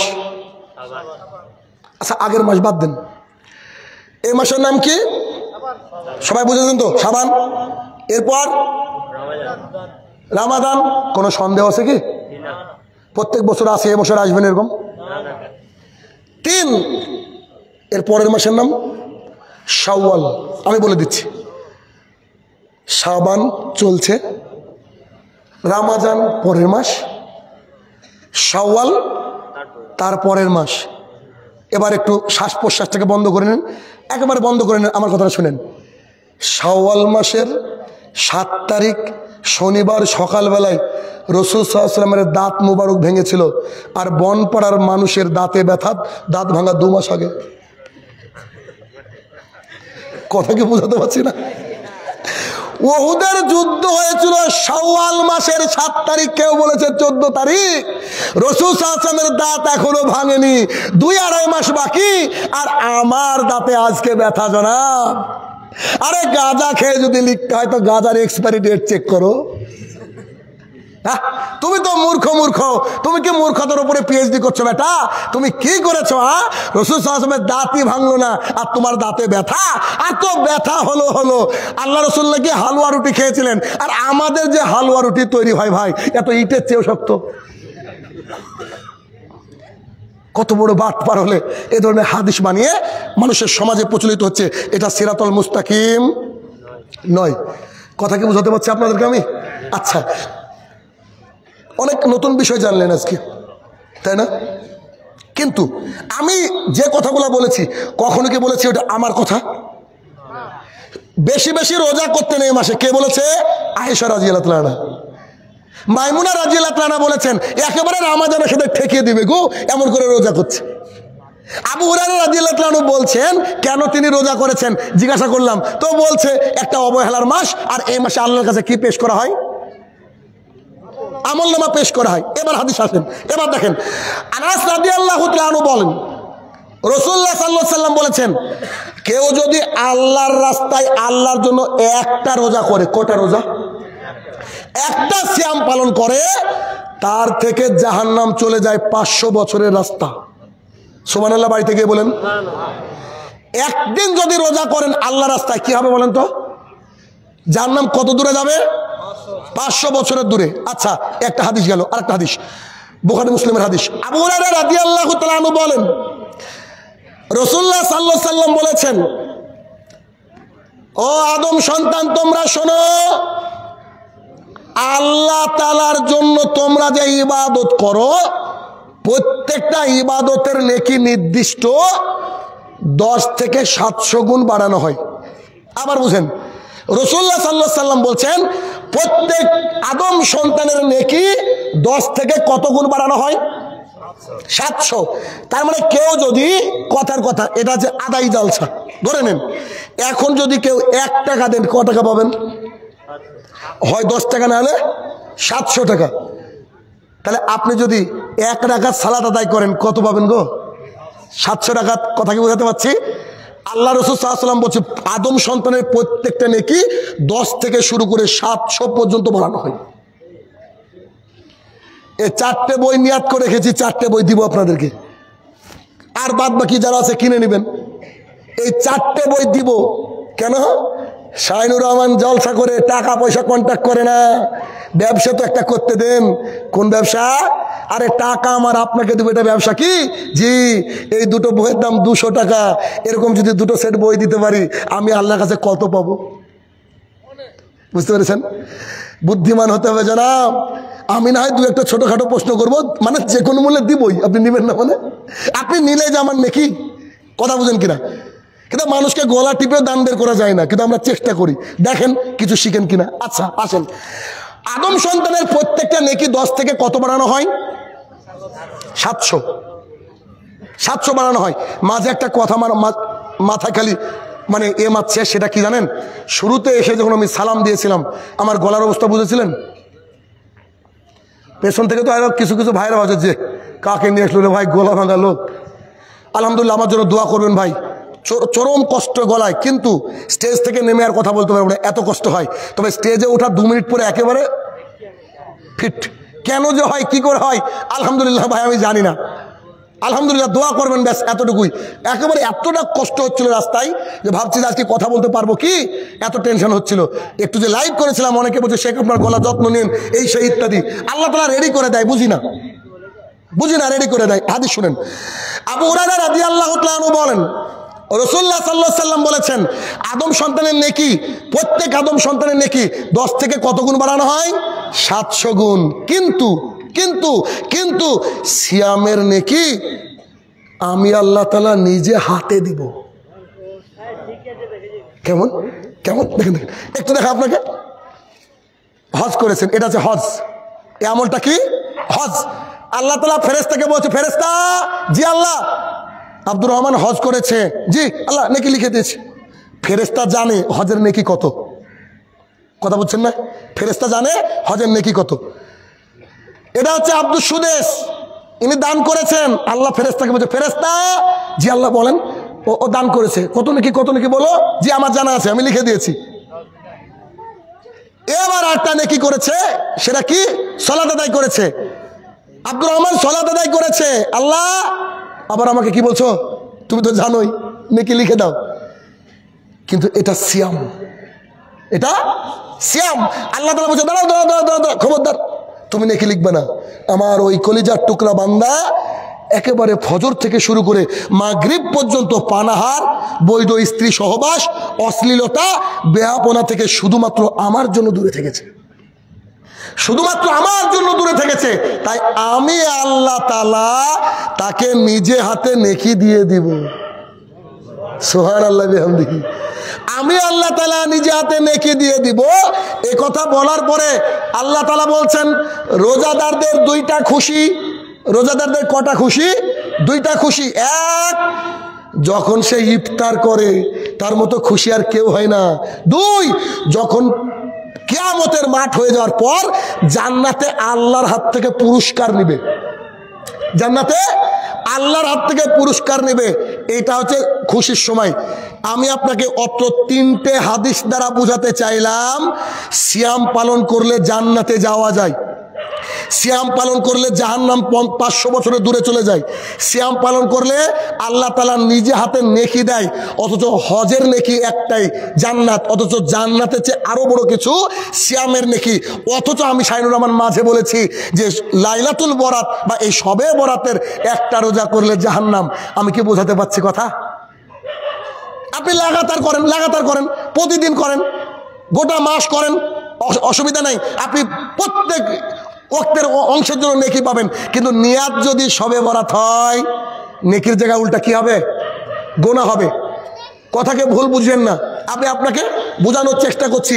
একেবারে ডাউন টু আর্থ, মাটির সাথে মিশিয়ে নিয়ে, একেবারে যেমন একটা গাছের চারা, শুরু থেকে বীজের পর থেকে একটু কুড়ি, তারপরে উঠে, ওইভাবে বোঝানোর চেষ্টা করছি। ইসলামটা যদিও একটা জলসায় তো হয় না, তবে আমি আপনাকে চেষ্টা করছি বোঝানোর যে এভাবে বোঝার চেষ্টা করেন। আচ্ছা, এবার এসে বলেন দেখি যে সিরাতাল মুস্তাকিম মানে পৃথিবীর একমাত্র ব্যক্তির কথা চলবে ধর্মের ব্যাপারে, তার নাম সবাই বলেন মুহাম্মদুর রাসূলুল্লাহ সাল্লাল্লাহু আলাইহি সাল্লাম। তার মানে মুহাম্মদ সাল্লাল্লাহু আলাইহি সাল্লামের কথা ছাড়া আল্লাহর জমিনে কোনো কিছু চলবে না। রাসূল সাল্লাল্লাহু আলাইহি সাল্লামের কথার গুরুত্ব সাহাবায়ে কেরাম দিয়েছেন। কেমন করে দিয়েছেন? কারণ হাদিস শোনা মাত্র মেনে নিতেন, আপনাকে আমি কি দিয়ে বুঝাই? হয়তো আমি আজকে এলাকার মানুষকে বোঝাতে পারবো না, আমার অত যোগ্যতা নাই, তারপরে আমি আপনাকে একটু বোঝানোর চেষ্টা করছি। একটু খেয়াল করেন, রাসূলুল্লাহ সাল্লাল্লাহু আলাইহি সাল্লাম প্রায় 17 মাস যাবত খালি নামাজ পড়েন আর আকাশের দিকে তাকান, নামাজ পড়েন আর আকাশের দিকে তাকান। মাঝে হাদিসটা বলার পূর্বে একটু বলিনি, এটা কিন্তু অনেক পূর্বের হাদিস, পরের হাদিস। কোনো ব্যক্তি যদি সলাত আদায় করার সময় এদিকে ওদিকে তাকায়, আকাশের দিকে তাকায়, তার সলাত, তার নামাজ শয়তানে নিয়ে চলে যায়। আমরা কিন্তু আল্লাহ রাসূলের মতো তাকাতে পারবো না, তিনি ওহী প্রাপ্ত, বুঝেন বিষয়টা। আমার এই কথা শুনে কেউ হয়তো তাকাচ্ছেন, হবে না। দেখবেন আমাদের মাঝহাবি ভাইয়েরা খুব তাকায় নামাজের সময়, কি তাকায় না? কোনোদিন যদি আপনি তার মসজিদে যান, আল্লাহু আকবার বলে যেই হাত বেঁধেছেন ও সাইডে দেখে, এর নামাজ হয় না। এই নামাজের সাথে ফাজলামি করে। নামাজের সময় চোখ কোথায় থাকবে? যতক্ষণ সালাত আদায় করবেন আপনার চোখ থাকবে দুটো জায়গায়। এক, সব সময় চোখ থাকবে যেখানে সেজদা দিবেন সেই জায়গায়। সব সময় চোখ কোথায় থাকবে? যেখানে সেজদা দিবেন। এই বইটায় সব লেখা আছে, একবারে পাই টু পাই বাচ্চার মতো করে বোঝানো আছে। একমাত্র চোখ থাকবে কোথায়? যেখানে সেজদা দিবেন সেই জায়গায়। আর দুই, যখন আঙুল লড়াবেন আঙুলের উপরে। দু জায়গা হলো, বুঝতে পেরেছেন? যখন আঙুল তুলবেন বা আঙুল দাঁড়িয়ে রাখবেন ওই জায়গায় শুধু আঙুলে, বাদ বাকি সবসময় কোথায় থাকবে? সেজদার জায়গায়, সেজদার জায়গায় থাকবে। আচ্ছা, তো সেজদার জায়গায় থাকবে। রাসূল সাল্লাল্লাহু আলাইহি ওয়াসাল্লাম প্রায় 17 মাস যাবত কি করছেন? সালাত আদায় করেন আর উপরে তাকান, সালাত আদায় করেন আর উপরে তাকান। আল্লাহ সুবহানাহু ওয়া তাআলা রাসূলুল্লাহ সাল্লাল্লাহু আলাইহি সাল্লামকে বলেন, ও আমার হাবিব, ও আমার বন্ধু, আমি জানি তোমার অন্তরে খুব কষ্ট, তাই না? তুমি নিজের শহর মক্কাকে ছেড়ে গেছো, তোমার কাবা আছে বাইতুল মুকাদ্দাস। মুসলমানের প্রথম কাবা কি? জেরুজালেম। ওই যে বাইতুল মুকাদ্দাস, যে মসজিদ নিয়ে ঝগড়া চলছে, ওটা আমাদের বাপের সম্পত্তি, আবার ফিরে আসবে ইনশাআল্লাহ। তো বাইতুল মুকাদ্দাসের দিকে মুখ করে সালাত আদায় হতো তখন, কিন্তু নিজের মক্কাকে ছেড়ে এসেছেন, অন্তরের মধ্যে দুঃখ। আল্লাহ তাআলা বলছে যাও। প্রায় 17 মাস পর আল্লাহ বলছে তোমার কাবাকে আমি পরিবর্তন করে বাইতুল্লাহ করে দিলাম। তারপর থেকে আমাদের কাবা কি? বাইতুল্লাহ, বাইতুল্লাহ কাবা। আচ্ছা, তো বাইতুল্লাহতে আমরা যে ইবাদত, ওই সোজা মুখ করে আমরা ইবাদত করি। এবার আপনাকে দেখাই এই এলাকায় কটা মসজিদ আপনাদের এরিয়ায়? বলেন না, একটা আইডিয়া বলেন না। পাঁচটা তো, বা 7টা মসজিদ, কথার কথা 7টা মসজিদ। প্রত্যেকটা মসজিদে কি এশার নামাজ একই টাইমে হয়? একটু আগে পিছু হয় না? আসরের আগে পিছু হয় কিনা? রসুলের জামানা তো এমন ছিল, একটা তোর মসজিদ ছিল না। দেখেন হাদিসের মেনে নেওয়ার গতি কি। একজন ব্যক্তি রাসূল সাল্লাল্লাহু আলাইহি ওয়াসাল্লামের সঙ্গে সালাত আদায় করলেন, সরি ব্যক্তি নয়, একজন সাহাবী। তিনার কাবা প্রথমে বাইতুল মুকাদ্দাস ছিল, এখন কোথায় বলেন তো? বাইতুল্লাহ, কাবার দিকে। তো তিনি তো কাবার দিকে নামাজ পড়লেন। তিনি মসজিদ থেকে বেরিয়ে তিনি কাজে চলে যাচ্ছেন। যেতে যেতে যেতে একটা মসজিদে গিয়ে দেখছেন তখন আসরের নামাজ হচ্ছে। কিসের নামাজ? তো তিনি বাইরে থেকে দাঁড়িয়ে বলছেন, আসসালামু আলাইকুম, আমি এখন আল্লাহ রসুলের সাথে নামাজ পড়ে আসলাম। আল্লাহ তাআলা আমাদের কাবাকে বাইতুল মুকাদ্দাস থেকে ঘুরিয়ে কাবার দিকে করেছে, হারাম শরীফের হারামের দিকে করেছে। সেই ব্যক্তি বলছে সুবহানাল্লাহি বিহামদিহি। আমার এই বাক্য শোনার সাথে সাথে তারা রুকুতে ছিল, রুকু থাকা অবস্থায় ঘুরে গিয়েছে। সুবহানাল্লাহ বলবেন না? আল্লাহ রসুলের হাদিস শোনার সাথে সাথে আপনাকে মেনে নিতে হবে, পৃথিবীর কোনো যুক্তি আর চলবে না।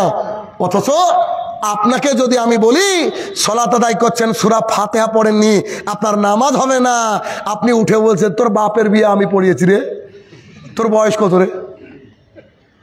কথা বুঝেননি? বলছে তোর বাপের বিয়ে আমি পড়িয়েছি।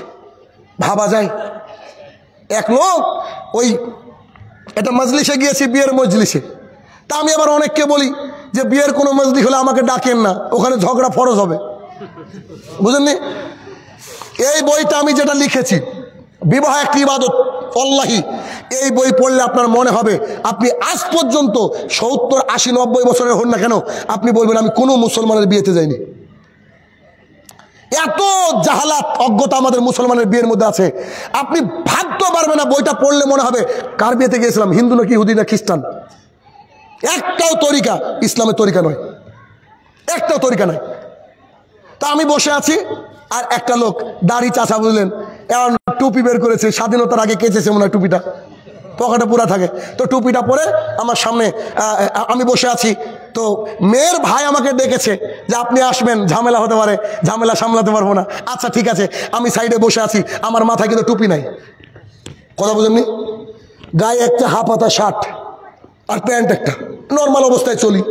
সবসময় তো হুজুর হুজুর চলতে হবে এমনটা নয়, তো চলা ভালো, মানে পাবলিকলি চললে একটু মজা লাগে। নর্মাল আমি ধরেন ওই কোথাও সফর করলে লুঙ্গি পরি আর টি শার্ট পরি, মানুষ দেখলে চিনতে পারে না। তারপরে আমার অনেকে পুলিশ টুলি ধরলে মনে করে মূর্খ টুর্খ লোক, অথচ পুলিশ অফিসার তৈরি করি আমি, ও জানে না, বুঝলেন না? আমি কিন্তু কম্পিটিটিভ এক্সাম পড়াই, গোটা বিশ্ব থেকে আমার কাছে ইংরেজি ছাত্র আছে আলহামদুলিল্লাহ। আমার লেখা বই পশ্চিমবঙ্গে টপ চলছে, ঘরে বসে স্পোকেন ইংলিশ আলহামদুলিল্লাহ, অনেক ছাত্র রয়েছে। আচ্ছা সেদিকে যাচ্ছি না। এবার আমার মাথায় টুপি নাই মানে আমি মূর্খ, ওই টুপিওয়ালা মাল ও ভেবেছে। এখন ছেলেকে বলছে কালেমা পড়ো, বুঝতে পেরেছেন? আমি কিছু না, খালি সাইড থেকে বলেছি ছেলে কি হিন্দু নাকি, কথা বুঝেননি? ভাই ছেলে হিন্দু নাকি, ভাই কে বলে কথা? আমি জি আমি। আপনি তো চরম বিয়া তুলবো, এত বিয়া দেবো আপনি, কালেমা পড়। আমি ভাই কালেমা কাকে পড়াতে হয়? এবার ও চুপ করে গেছে, বুঝলেন না? বিয়ের আসলে তাই বলে কালেমা পড়বে না। আমি না, যদি চণ্ডীদাসের সাথে বিয়ে হতো ঠিক ছিল, যদি চণ্ডীদাসের সাথে বিয়ে হতো তাহলে ঠিক ছিল। আপনি ওকে কালেমা পড়ে নেবেন মানে? তো আপনি বিয়ে পড়েন। আমি আলহামদুলিল্লাহ, সরেন, আপনি দেখেন, সরেন, আপনি বিয়ে পড়তে পারবেন? আমি দেখেন না আপনি, না বিয়ে পড়তে দেওয়া যাবে না। তখনই ঘুরে গিয়েছে। একটু পরে বলছে এই সাক্ষীকে। তা বললাম যে মেয়ের বাপ কি বাটপার নাকি, কথা বলছেন না? মেয়ের বাবা মোহরানা নিবে, নিজের মেয়েকে দিয়ে বলবে আম্মু ও আমার কলিজার টুকরা, অমুক গ্রামের আব্দুর রহমানের সাথে তোমার বিয়ে দিলাম, তুমি কি রাজি? মেয়ে যদি চুপ থাকে রাজি, মেয়ে যদি কবুল বলে রাজি, মেয়ে যদি এরকম করে রাজি, মেয়ে যদি কাঁদে তো দাঁড়ান, মেয়ের চেনটান আছে বাইরে। এবার খোঁজ নেন, বুঝতে পারলেন না? আল্লাহ রসুল বলছে না, চেনটানা কথা আল্লাহ রসুল বলে, আপনাকে আমি বুঝালাম যে যদি না কাঁদে তাহলে রাজি। আচ্ছা বলেন তো, মেয়ের বাবার চেয়ে সাক্ষী পৃথিবীতে কেউ আছে আর? এখন ওরা বলছে যে মেয়ের বাবার সাথে দুজন সাক্ষী যাবে, মেয়ের বাবা গিয়ে বলবে আম্মু তোমার সাথে আব্দুর রহমানের বিয়ে দিচ্ছি, আর সাক্ষী তাই শুনবে, বলো কবুল, বলো কবুল বলো। তাহলে মেয়ের বাবা কি বাটপার নাকি? তখন বলছে আপনার তো চরম খারাপ মানুষ। আমি বললাম আল্লাহ রসুলের তরিকায় বিয়ে হবে, আপনি দেখেন, বুঝলেন? এবার ও কিন্তু একটা জিনিস ধরে বসে আছে, ও মনে করছে যে সবই ঠিক আছে, তুই টাকা যখন নিবি বিয়ে পড়িয়ে তোকে সাইজ করব। আর ও জানেও না যে শাহিনুর আমার টাকা তো আক্কা করে না, শাহিনুর আমার বিয়ে পড়ার টাকাও নেয় না। আর আমি দিন রাত বলে আসছি, জলসা করার পর কেউ যদি বলতে পারে শাহিনুর আমাকে হাদিয়া দিয়েছি, টাকা দিয়েছি, টাকার দিকে এইভাবে তাকিয়েছে, সেদিন থেকে বক্তৃতা করা ছেড়ে দেবো। অনেকে তো গুণে ঝামেলা করে। আমি বলছি যদি কোনো মায়ের বেটা আল্লাহর জমিনে প্রমাণ করতে পারে যে শাহিনুর আমার টাকাটা এভাবে দেখেছে, সেদিন থেকে বক্তৃতা করবো না। টাকার জন্য বক্তৃতা করি না আমি, আর টাকার জন্য বক্তৃতা করলে এত কঠিন বক্তৃতা করতে পারতাম না, কারণ মার্কেট নষ্ট হবে না। আপনি তো ডাকবেন না, সামনে বছর তো আপনার কলেজে ছিঁড়ে যাবে, কিরে বাবা এসে আমাদের এলাকার লোককে গালি দিয়ে গেল গো। এরকম কত জায়গায় যে টাকা পাইনি গো, সভাপতির বিরুদ্ধে চলে গেছে যে শালাকে টাকায় দিসনি, এরকম ভাবে কথা শুনেছেন? বাস্তব বলছি, বাস্তব বলছি। 8,000 টাকা গাড়ি ভাড়া দিয়েছে, 3,000 টাকা ভাবছে প্রতিশোধ নিয়েছি, আর ও জানে না তো তাহাজ্জুদ আমি নিব কিয়ামতের মাঠে। ওনাকে আমি বললাম রাসূল সাল্লাল্লাহু আলাইহি ওয়াসাল্লামের তরিকা বিয়ে এটা, আমি যেই বিয়ে পড়িয়ে দিয়েছি এবার ভাবছি যে টাকার কথা বলে না কেন, টাকার কথা বলে না কেন। বিয়ে পড়িয়ে আসসালামু আলাইকুম বলে বাইরে চলে গেছি, ওই ব্যক্তিরা আর মাথায় কাজ করে না, কিরে বিয়ে পড়েছে তাও ফ্রি, আর আমাদের মৌলবি অমনি, বুঝলেন না, একবারে মুরগির ঠ্যাং আর 500 টাকা 1000 টাকা ইত্যাদি ইত্যাদি ইত্যাদি ইত্যাদি এই চলে। তখন সেই বেচারা আর কিছু বললো না, তখন বলছো হো আপনারা নতুন মানুষ তো, আপনাদের নতুন নতুন হাদিস। প্রত্যেকটা একটা কথা আজকে এখানে দলিল দিয়ে বলেছি, কি বলেন? আমি আপনাকে লিখিত দিতে পারি, আগামীকালকে সকালবেলায় মিনি সংসদ ভবন, চায়ের দোকানের নাম রেখেছি মিনি সংসদ ভবন। আমি চায়ের দোকানে দেখবেন সব পিএইচডি হোল্ডাররা বসে, জীবনের রোববারে স্কুল যায়নি কিন্তু সব পিএইচডি। মমতা ব্যানার্জি এই করলো, নরেন্দ্র মোদী এই করলো, সারা কি কি কত রকমের কথা মনে হচ্ছে ওর, অথচ বাড়িতে বোর হাতের গুঁতো খাইব, ইনকাম করতে পারে না তার জন্য। সেই লোক আসে না চায়ের দোকানে, দেখেন না বিনা কারণে টিভি দেখছে ঘন্টার পর ঘন্টা। আর যে চায়ের দোকানে টিভি ঢুকেছে ও তো হারাম করা আছে। আর একজন আবার মাগরিবের নামাজ পড়ে মাথায় টুপি দিয়ে গিয়ে দেখছে ফাইটিং। ওরে বাপরে বাপ, মানে ওখানে ফরজ এখানে ওয়াজিব আদায় করছে। এরকম আসলে নাই, মনে মনে নাই, আমাদের এলাকায় আছে। কত যে গালি দিই, মানুষ তোয়াক্কাই করে না। আরে কুকুর না হয় কথা বুঝে না, মানুষ তো বুঝে ভাই, মানুষ বুঝে না। বলেছি যেদিন থেকে টিভি ঢুকেছে ওই দিন থেকে ইনকাম হারাম, কথাই বুঝে না। কে বললো যে টিভি না থাকলে চায়ের দোকানে লোক আসবে না? আরে টিভি তো সেদিন আবিষ্কার হলো, চা তো বহুত আগে থেকে। কে মানুষ খায় না? মানুষ খায়, তবুও হারাম খুদের এই হচ্ছে অবস্থা। বলছিলাম যে কি করতে হবে, যে রসুল সাল্লাল্লাহু আলাইহি ওয়াসাল্লামের তরিকায় কি করতে হবে, ইবাদত করতে হবে। আর আল্লাহ রসুল সাল্লাল্লাহু আলাইহি ওয়াসাল্লামের তরিকায় যদি আমরা কোনো ইবাদত করি, সঠিকভাবে দ্বীন ইসলামকে মেনে চলি, তাহলে সমাজে কি হবে? টালমাটাল হবে। বলছিলাম আগামীকালকে কি বলবে জানেন? এই রকম করে দলিল ভিত্তিক আলোচনা শোনার পর সকালবেলায় উঠে পিএইচডি হোল্ডাররা বলবে, হুস কি শুনবো, আমাদের বাপ দাদারা কি ভুল করে গেছে। বলেন, বলবে না? তাহলে কি আমাদের বাপ দাদা সব জাহান্নামী নাকি? আমাদের বাপ দাদা ভুল করেছে নাকি? তার জন্য একটা অ্যান্টিবায়োটিক আছে, দিব। আল্লাহ সুবহানাহু ওয়া তাআলা জানে তো বন পড়ার লোকজন কেমন সোজা। আমি আপনি না জানলে আল্লাহ জানে না। আল্লাহ তাআলা আগে কোরআনে অ্যান্টিবায়োটিক দিয়ে দিয়েছে। আল্লাহ সুবহানাহু ওয়া তাআলা বলছেন সূরা বাকারা সূরা নম্বর 2 আয়াত নম্বর 170। আস্তে কেন বলছি? যাতে আপনার মাথার মধ্যে থাকে, নইলে তুমি ঝড়ের গতিতে রেফারেন্স দিতে পারি। সূরা বাকারা সূরা নম্বর 2 আয়াত নম্বর 170, সূরা মাইদা সূরা নম্বর 5 আয়াত নম্বর 104, সূরা আরাফ সূরা নম্বর 7 আয়াত নম্বর 70, সূরা লুকমান সূরা নম্বর 31 আয়াত নম্বর 21, সূরা আম্বিয়া সূরা নম্বর 21 আয়াত নম্বর 53। এতগুলা জায়গায় আল্লাহ তাআলা বলছে তাদেরকে যদি হক কথা বলো, তাদেরকে যদি হক পথে দাওয়াত দাও, তারা বলবে আমাদের বাপ দাদা কি কম বুঝতো? আল্লাহ তাআলা বলছে ওদের বাপ দাদা হয়তো ধর্ম বুঝতোই না। আল্লাহ বলছেন আমি এখনই খুলেন, মোবাইলে কোরআন আছে আপনার, খুলেন সূরা মাইদার 170 নম্বর আয়াত, খুলেন সূরা আপনি আরাফের মানে 70 নম্বর আয়াত, আপনি খুলেন আপনার সূরা মাইদা সূরা নম্বর 5 আয়াত নম্বর 104 নম্বর আয়াত, খুলেন আপনি, এখনই নগদ পাবেন। দেখেন এই কথাই বলছেন আল্লাহ তাআলা। কেন? হক কথা কিন্তু জাতি মেনে নিতে চাই না। হক কথা মানলে তো বিনোদন চলবে না। এই যে আজকে রাতে লাইটিং চলছে হিন্দুদের মতো, কি মজা লাগছে একটা, ঠিক না? তো এই মজা তো পাওয়া যাবে না হকভাবে চলতে গেলে। হকভাবে চলতে গেলে কি করতে হবে? তাহাজ্জুদ পড়তে হবে। আর তোমার যদি শবে বরাত করতে এত ইচ্ছা হয়, প্রত্যেক সোমবার আর বৃহস্পতিবার শবে বরাত। কেন?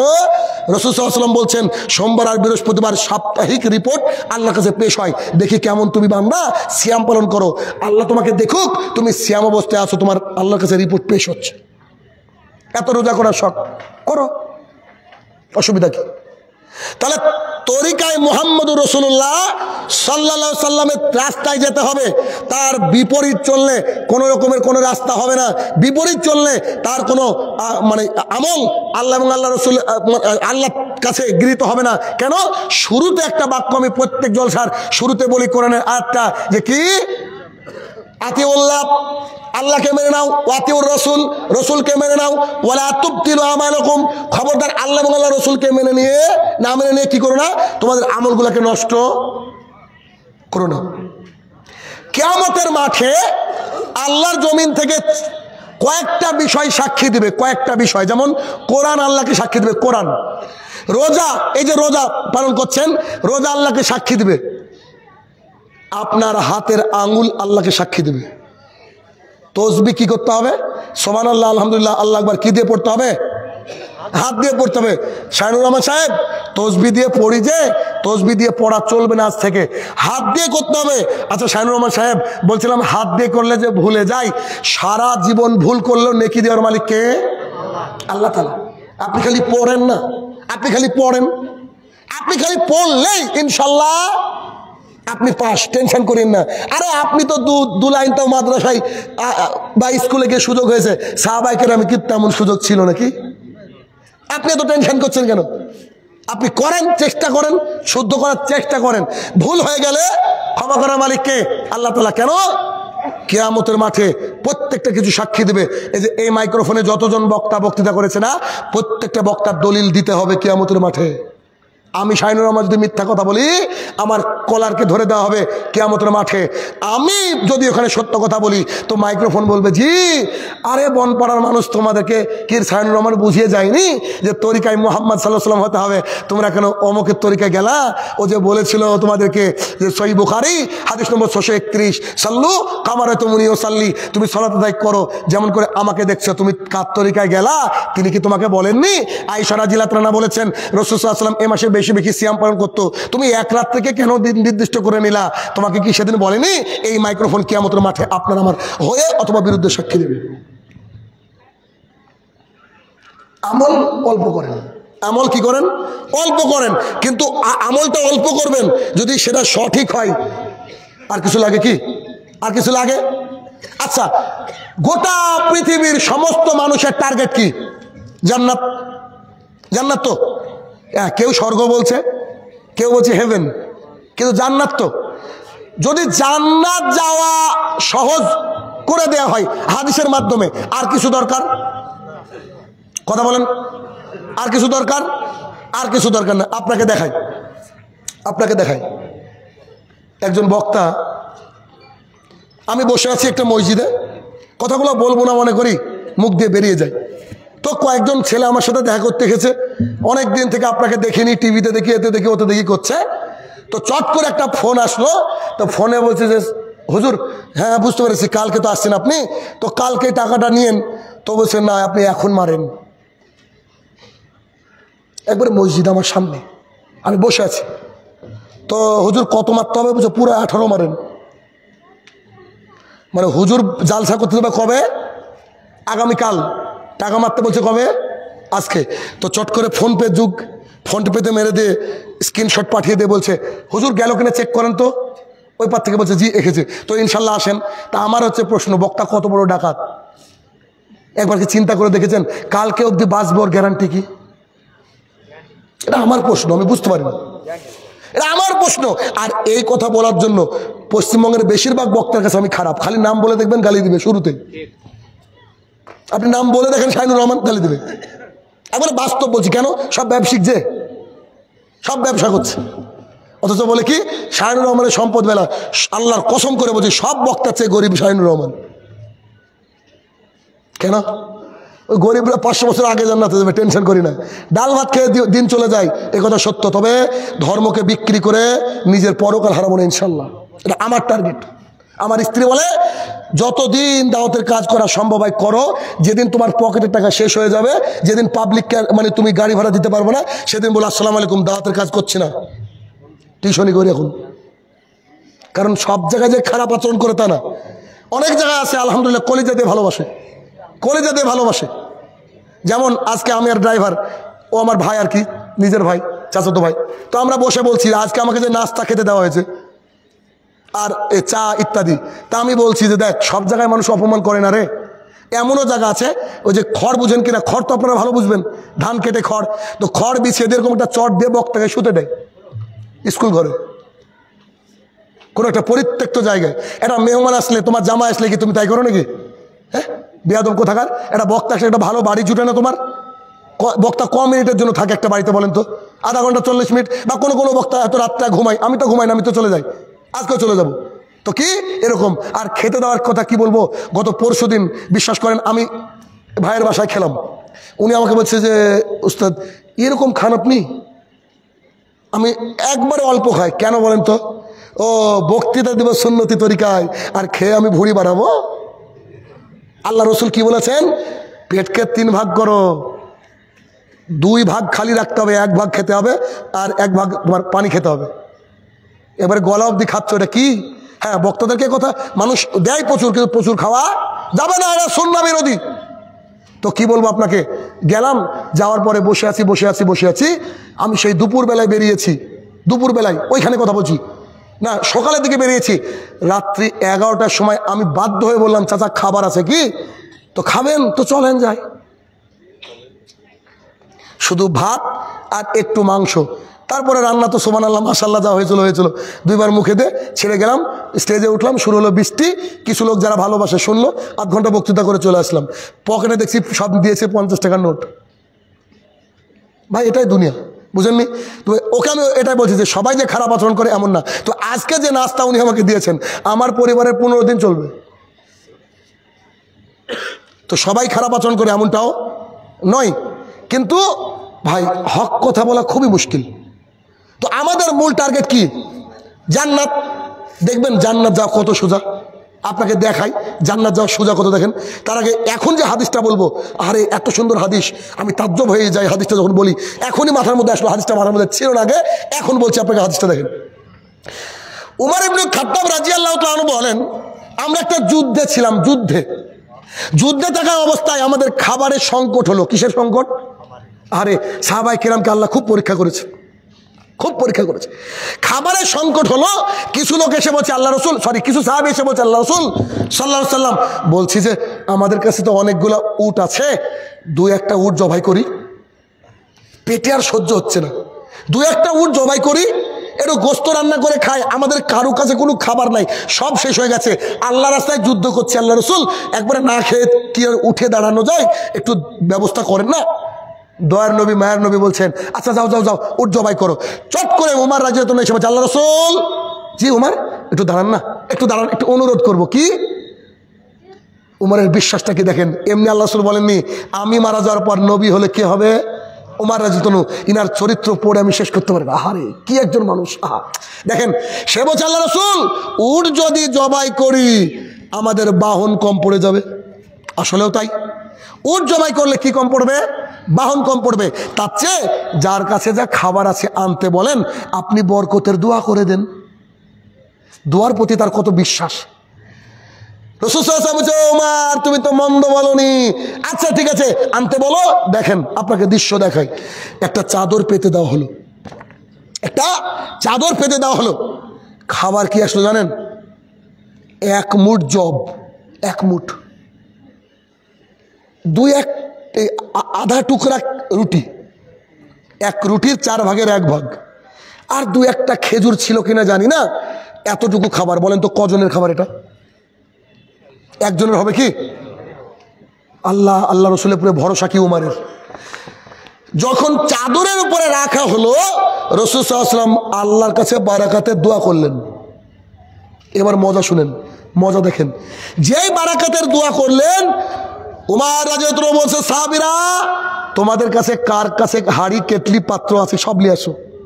সবাই সব নিয়ে আসলো, সবাই ওই খাবার থেকে পরিপূর্ণ করে নিল। এরপরে সুবহানাল্লাহ মুখ দিয়ে না বেরোয় আপনাদের? আরে বুঝতে পারছেন আল্লাহ রসুলকে? আরে সবাই কেটলি টেটলি যা ছিল পরিপূর্ণ করে নেওয়ার পরে এবার উমর বলছে, সবাই বসে বসে পেট পুরে খাও। সুবহানাল্লাহ। সবাই পেট পুরে খাওয়ার পরেও উমর বলছে, আমি দেখছি খাবার এখনো গামছার উপরে খাবার এখনো অবশিষ্ট। রাসূল সাল্লাল্লাহু আলাইহি ওয়াসাল্লাম এই দৃশ্য দেখে বলছেন, উমর ও সাহাবীরা দুনিয়াবাসী শুনে রাখো, আল্লাহ এবং আল্লাহ রসুলের প্রতি যদি কারোর বিশ্বাস থাকে, প্রকৃত বিশ্বাস থাকে, আল্লাহর কসম করে বলছি, কারো যদি তাওহীদ ঠিক থাকে, সেই ব্যক্তি জান্নাতে যাবে। বুঝতে পেরেছেন? এই যে হাদিসটা বললাম, হাদিসটাকে বিশ্বাস হয়েছে? এই হাদিসকে বিশ্বাস রাখতে হবে। আল্লাহ এবং আল্লাহ রসুলের উপর যদি পুরো পূর্ণাঙ্গ ভরসা থাকে, তাহলে আপনার তাওহীদ আপনাকে কোথায় নিয়ে যাবে? জান্নাতে নিয়ে যাবে। জান্নাতে যাওয়া কি খুব কষ্টকর? দেখেন জান্নাতে যাওয়ার দলিল দিচ্ছি। ওমর ইবনুল খাত্তাব রাদিয়াল্লাহু তাআলা আনহু বলেন, হাদিস অনেক লম্বা, রাসূলুল্লাহ সাল্লাল্লাহু আলাইহি ওয়াসাল্লাম বলেছেন, মুয়াজ্জিন যা বলে তোমরা তাই বলো। মুয়াজ্জিন যা বলে তোমরা তাই বলো। মুয়াজ্জিন যদি বলে আল্লাহু আকবার, তোমরা বলো আল্লাহু আকবার। মুয়াজ্জিন যদি বলে হাইয়া আলাস সালাহ, তুমি বলো লা হাওলা ওয়ালা কুওয়াতা ইল্লা বিল্লাহ। এটা এই বইয়ে সব বর্ণনা আছে। এই কথা বললো মুয়াজ্জিন, যখন শেষ করলো তুমি শেষ করে দাও। এরপরে তুমি দরুদে ইব্রাহিম পড়ো। কি পড়ো?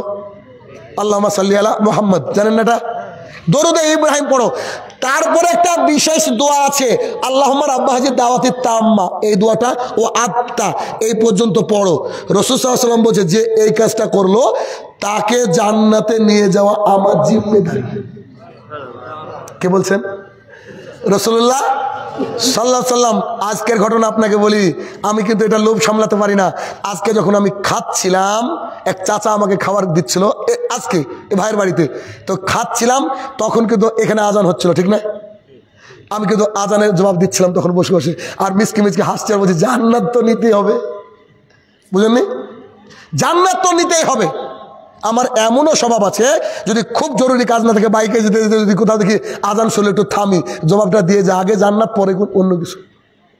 তার মানে এই হাদিস প্রমাণ করে কি, যে কেউ যদি আজানে যা বললো তাই বললো, দরুদে ইব্রাহিম পড়লো, আর আল্লাহুম্মা রাব্বা হাযিহি দাওয়াতি তাম্মা এই দোয়াটা পড়লো। এই জন্য বইটার মধ্যে কি করেছি জানেন? আরবি দিয়েছি, উচ্চারণ দিয়েছি, বাংলা দিয়েছি, মানে দিয়েছি, যাতে পাবলিকের মিস না হয়, জান্নাত যেতে হবে যে কোনো মূল্যে। আচ্ছা, এইটা যে করলো সে কি গেল? জান্নাতে গেল। আচ্ছা, একেবারে স্পষ্ট হাদিস না, সিরাতাল মুস্তাকিম। কিন্তু দুঃখের বিষয় কি জানেন? আমাদের কিছু ভাইরা করেছে কি, মুয়াজ্জিন যা বললো তাই বলে, সেম তাই বলে, আলহামদুলিল্লাহ। দরুদে ইব্রাহিম যা তাই পড়ে, আলহামদুলিল্লাহ। আল্লাহুম্মা রাব্বা হাযিহি দাওয়াতি তাম্মা ওয়া সালাতিল কাইমা আতি মুহাম্মাদানিল উসিলাতাল ফাদিলা আবআসু মাকামাম মাহমুদুল্লাহি ওয়া আত্তা।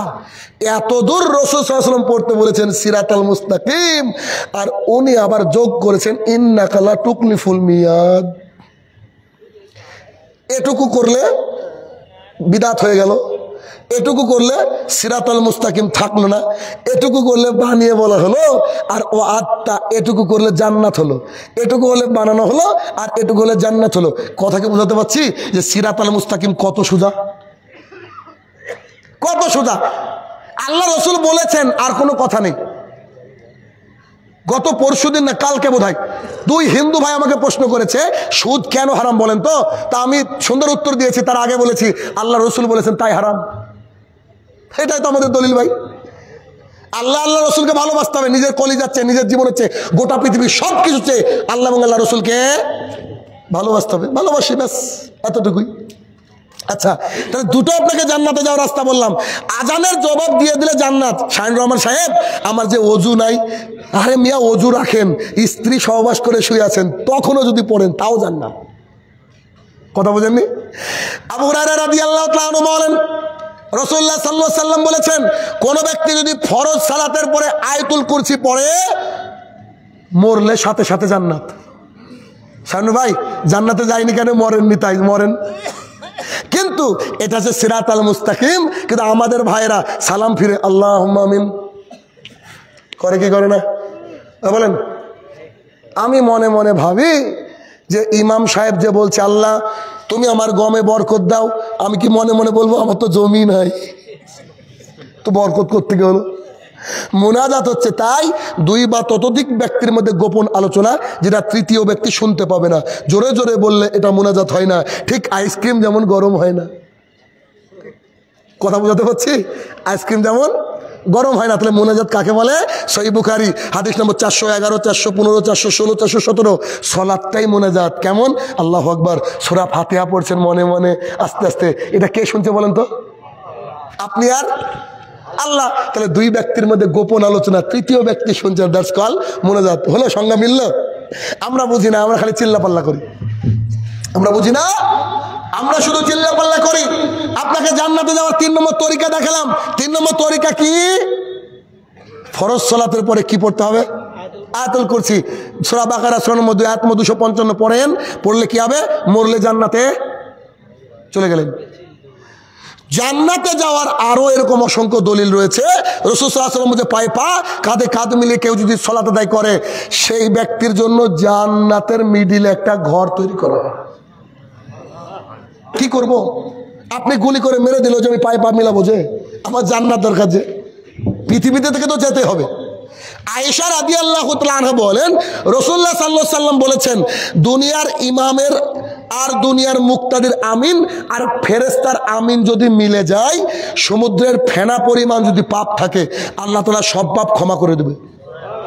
আপনি আমিন বলেন না, আপনার কি দরকার? আমি পাপী যে আমি বলবো, আমি পাপী যে আমি বলবো, আমার যে অনেক পাপ, আমাকে যে বলতে হবে?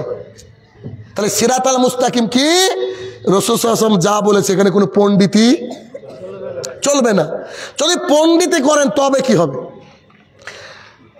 আবু হুরায়রা রাদিয়াল্লাহু তাআলা আনহু বলেন, রাসূলুল্লাহ সাল্লাল্লাহু আলাইহি ওয়াসাল্লাম কিয়ামতের মাঠে হাউজে কাউসারের পাশে দাঁড়িয়ে আছেন, হাতে একটা পানির পাত্র, এরকম করে লোকজন আসছে আর পানি পান করাচ্ছেন, লোকজন আসছে পানি পান করাচ্ছেন, তার বুকটা গর্বে ভরে গিয়েছে।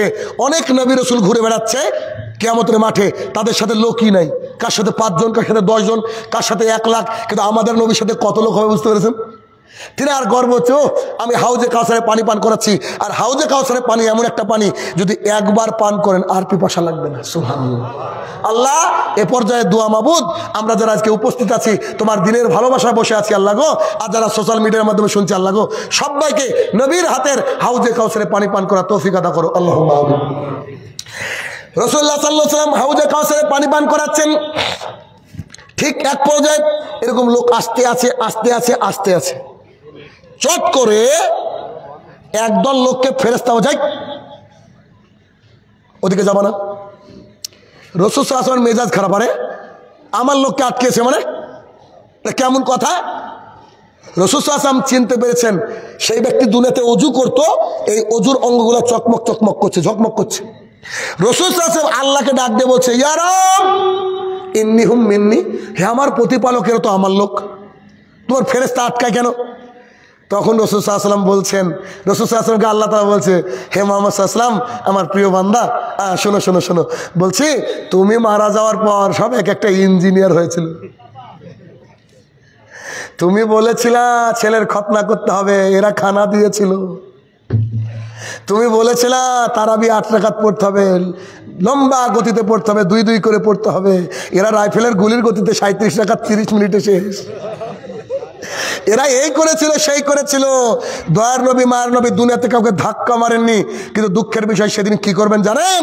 দয়ার নবী মায়ের নবী সেদিন বলবেন, সৌকান লিমান গাইয়ের বাদি, গেট আউট ফ্রম হিয়ার, চল হাউজে কাউসারে পানি পান করা তাদের সৌভাগ্যে, তাদের কপালে জুটবে না যারা কি বিদআত করে এই পৃথিবীর মায়া ত্যাগ করবে। কথা কি বুঝাতে পারলাম? হেদায়েত পাওয়ার জন্য কি অনেক কিছু লাগে নাকি? 2-1টা হাদিস যথেষ্ট না? আমি তো মনে করি এত কিছু লাগেই না। তবে আমাদের চেয়ে কত উন্নত তুলনা করাই যে ভুল হয়ে গেল। এই 4 জন ইমামের মধ্যে একজন বিখ্যাত ইমাম শাফি। ইমাম শাফি রহমতুল্লাহ কি বলছেন জানেন? আল্লাহ তাআলার গোটা কোরআন নাজিলের দরকারই হতো না যদি আল্লাহ তাআলা সূরা আল আসর নাজিল করতেন মানব জাতির হেদায়েতের জন্য। সূরা আল আসর মুখস্থ নাই? ওয়াল আস ইন্নাল ইনসানা ফি খুস, এই ছোট্ট একটা সূরা মানব জাতির জন্য যথেষ্ট ছিল। কথা কি বুঝাতে পারলাম? আচ্ছা, বক্তৃতার শেষের দিকে চলে এসেছি। এবার আমি আপনাদেরকে বলবো যে বলেন তো, আমি যে বক্তৃতা করলাম এর মধ্যে কোন অংশ বুঝতে পারেননি এমন কেউ আছেন? কারণ আমি চলে যাওয়ার পর যেটা করবেন ওটা হচ্ছে গীবত। কথা বুঝেননি? আর এখন আমার সামনে যদি খোলাসা করে নিতে পারেন অসুবিধা হবে না, এটা হচ্ছে বিষয়। কথা বোঝা গেল? আচ্ছা, এবার প্রশ্ন করবো আমি, হাত তুলবেন। এই মাসে বেশি বেশি রোজা করতে বলেছেন মুহাম্মদ সাল্লাল্লাহু আলাইহি ওয়াসাল্লাম, এই হাদিসের বর্ণনাকারী কে ছিলেন? হাত তুলেন, হাত তুলেন। সহজ সরল দাঁড়াও, সহজ সরল দাঁড়াও। আর ওই ভাইটা দাঁড়ান, ওই ভাইটা, এই দুজনকে নিচ্ছি। আচ্ছা, এ ভাই আগে হাত তুলেছে, কে ছিল? ও বলছে আয়েশা রাদিয়াল্লাহু তাআলা। আপনি? মাশাআল্লাহ, দুজনে এখানে আছেন। সালাত বিবাহ হয়েছে? বাচ্চা আছে নাকি? ভাইয়ের বিয়ে হয়েছে? যাক আলহামদুলিল্লাহ, আল্লাহ কবুল করুক। সালাত যে নিয়ম আছে এই নিয়মে পড়বেন ইনশাআল্লাহ। জাযাকাল্লাহ খাইর। আচ্ছা, এবার আর দুটো প্রশ্ন করি। আর দুটো বই আছে এখানে, আর যারা কিনে নেবেন গাড়িতে আছে অ্যাভেলেবল, অসুবিধা নেই ইনশাল্লাহ। কেউ যদি চান তো এক্সট্রা নিয়েও দিতে পারেন, বুদ্ধিমান মানুষ তাই করে।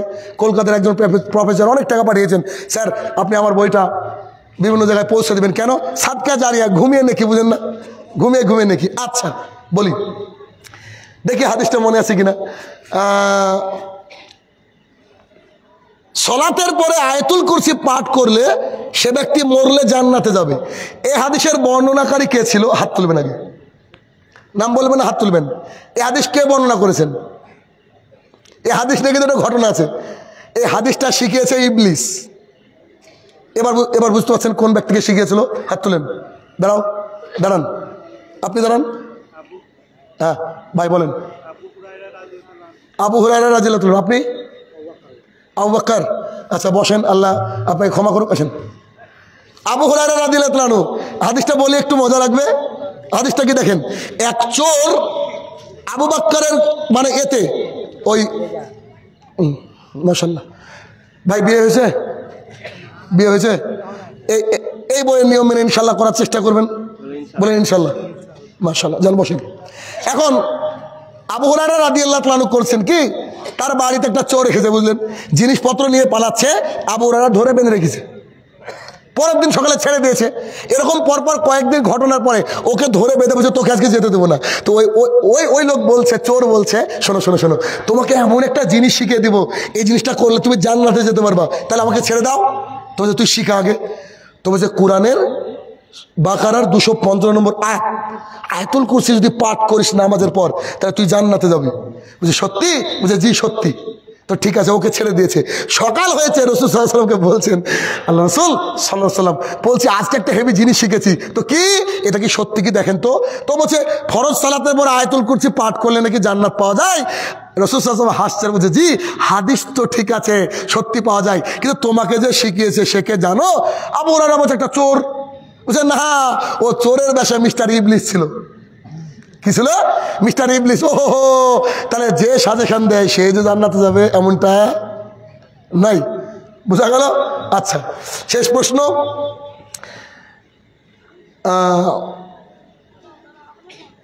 কি সম্পর্কে করব? সহজ করি, সহজ সহজ। আচ্ছা, আউট অফ কনটেক্সট প্রশ্ন করি। বিয়েতে গায়ে হলুদ এরা কি ইসলাম ধর্মের রীতি, কি ইসলাম ধর্মের রীতি না? হাত তুলেন। আপনি উঠেন। রীতি না? আপনি? রীতি না আপনি? অনেকে বলেছে। আচ্ছা, কোন ধর্মের রীতি হতে পারে? হ্যাঁ, হিন্দু ধর্মের। আপনি আসেন, আপনার কথা আগে শুনেছি। এখানে আশ্চর্য তথ্য দিই ভাই, বসেন। আপনি তো একটা পেয়েছেন। আশ্চর্য তথ্য দিই, হিন্দু ধর্মের একটা দেবতার নাম গণেশ, জানেন না? গণেশ 32টা রূপ ধারণ করতে পারে। কটা? তার 32টার একটা রূপ হচ্ছে এই গণপতি হরিদ্রাত্তর পূজা।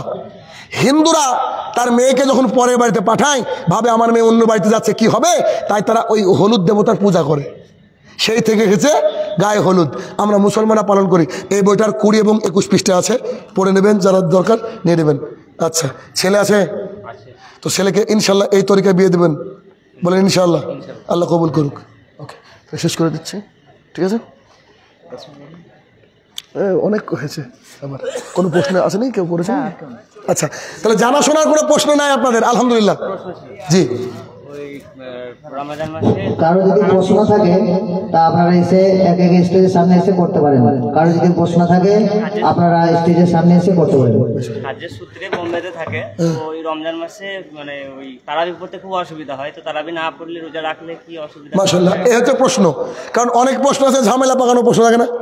আর অনেক আছে আমলি প্রশ্ন। ভাই প্রশ্ন করেছে যে অনেকে বাইরে কিন্তু কাজ করে, রমজান মাসেও কাজ করে না, নিজের সংসারকে চালানোর জন্য। তো রমজানের সিয়ামের সাথে রোজার সাথে কি তারাবির সম্পর্ক আছে? এটা প্রশ্ন। রমজানের রোজা হচ্ছে কি ফরজ, আপনি করতে বাধ্য। বাইরে মেহমান যারা আছে আপনাদের জন্য টিফিনের ব্যবস্থা আছে, কেউ চলে যাবে না। ও আচ্ছা, যাক, ভাইদের জন্য টিফিনের ব্যবস্থা আছে, আমি এটা বলে শেষ করে দেবো। তো রমাদানের রোজা করা কি ফরজ, আপনাকে রোজা করতে হবে। আপনি যদি একদিনও তারাবি না পড়েন কোনো পাপ বলেন হবে না। কিন্তু মজার বিষয়, রাসূল সাল্লাল্লাহু আলাইহি ওয়াসাল্লাম বলছেন যে মান কমা রমাদান ঈমানান ওয়া ইহতিসাবান গুফিরা লাহু মা তাকাদ্দামা মিন জামবি, কোন ব্যক্তি যদি রমাদান মাসে তারাবির সালাত আদায় করে আল্লাহ তাআলা পেছনের সব গুনাহ ক্ষমা করে দেবেন। সুবহানাল্লাহ, বুঝতে পেরেছেন? অতএব কেউ যদি চায় পড়বে, কেউ যদি একান্তই না পারে সিয়াম করবে, সিয়ামের সাথে সম্পর্ক নাই। হে আমার প্রতিপালক, এতক্ষণ যে আলোচনা করলাম মাবুদ সবাই যেন আমরা মেনে চলতে পারি, আল্লাহ তুমি সেই তৌফিক আদা করো, আল্লাহুম্মা আমিন।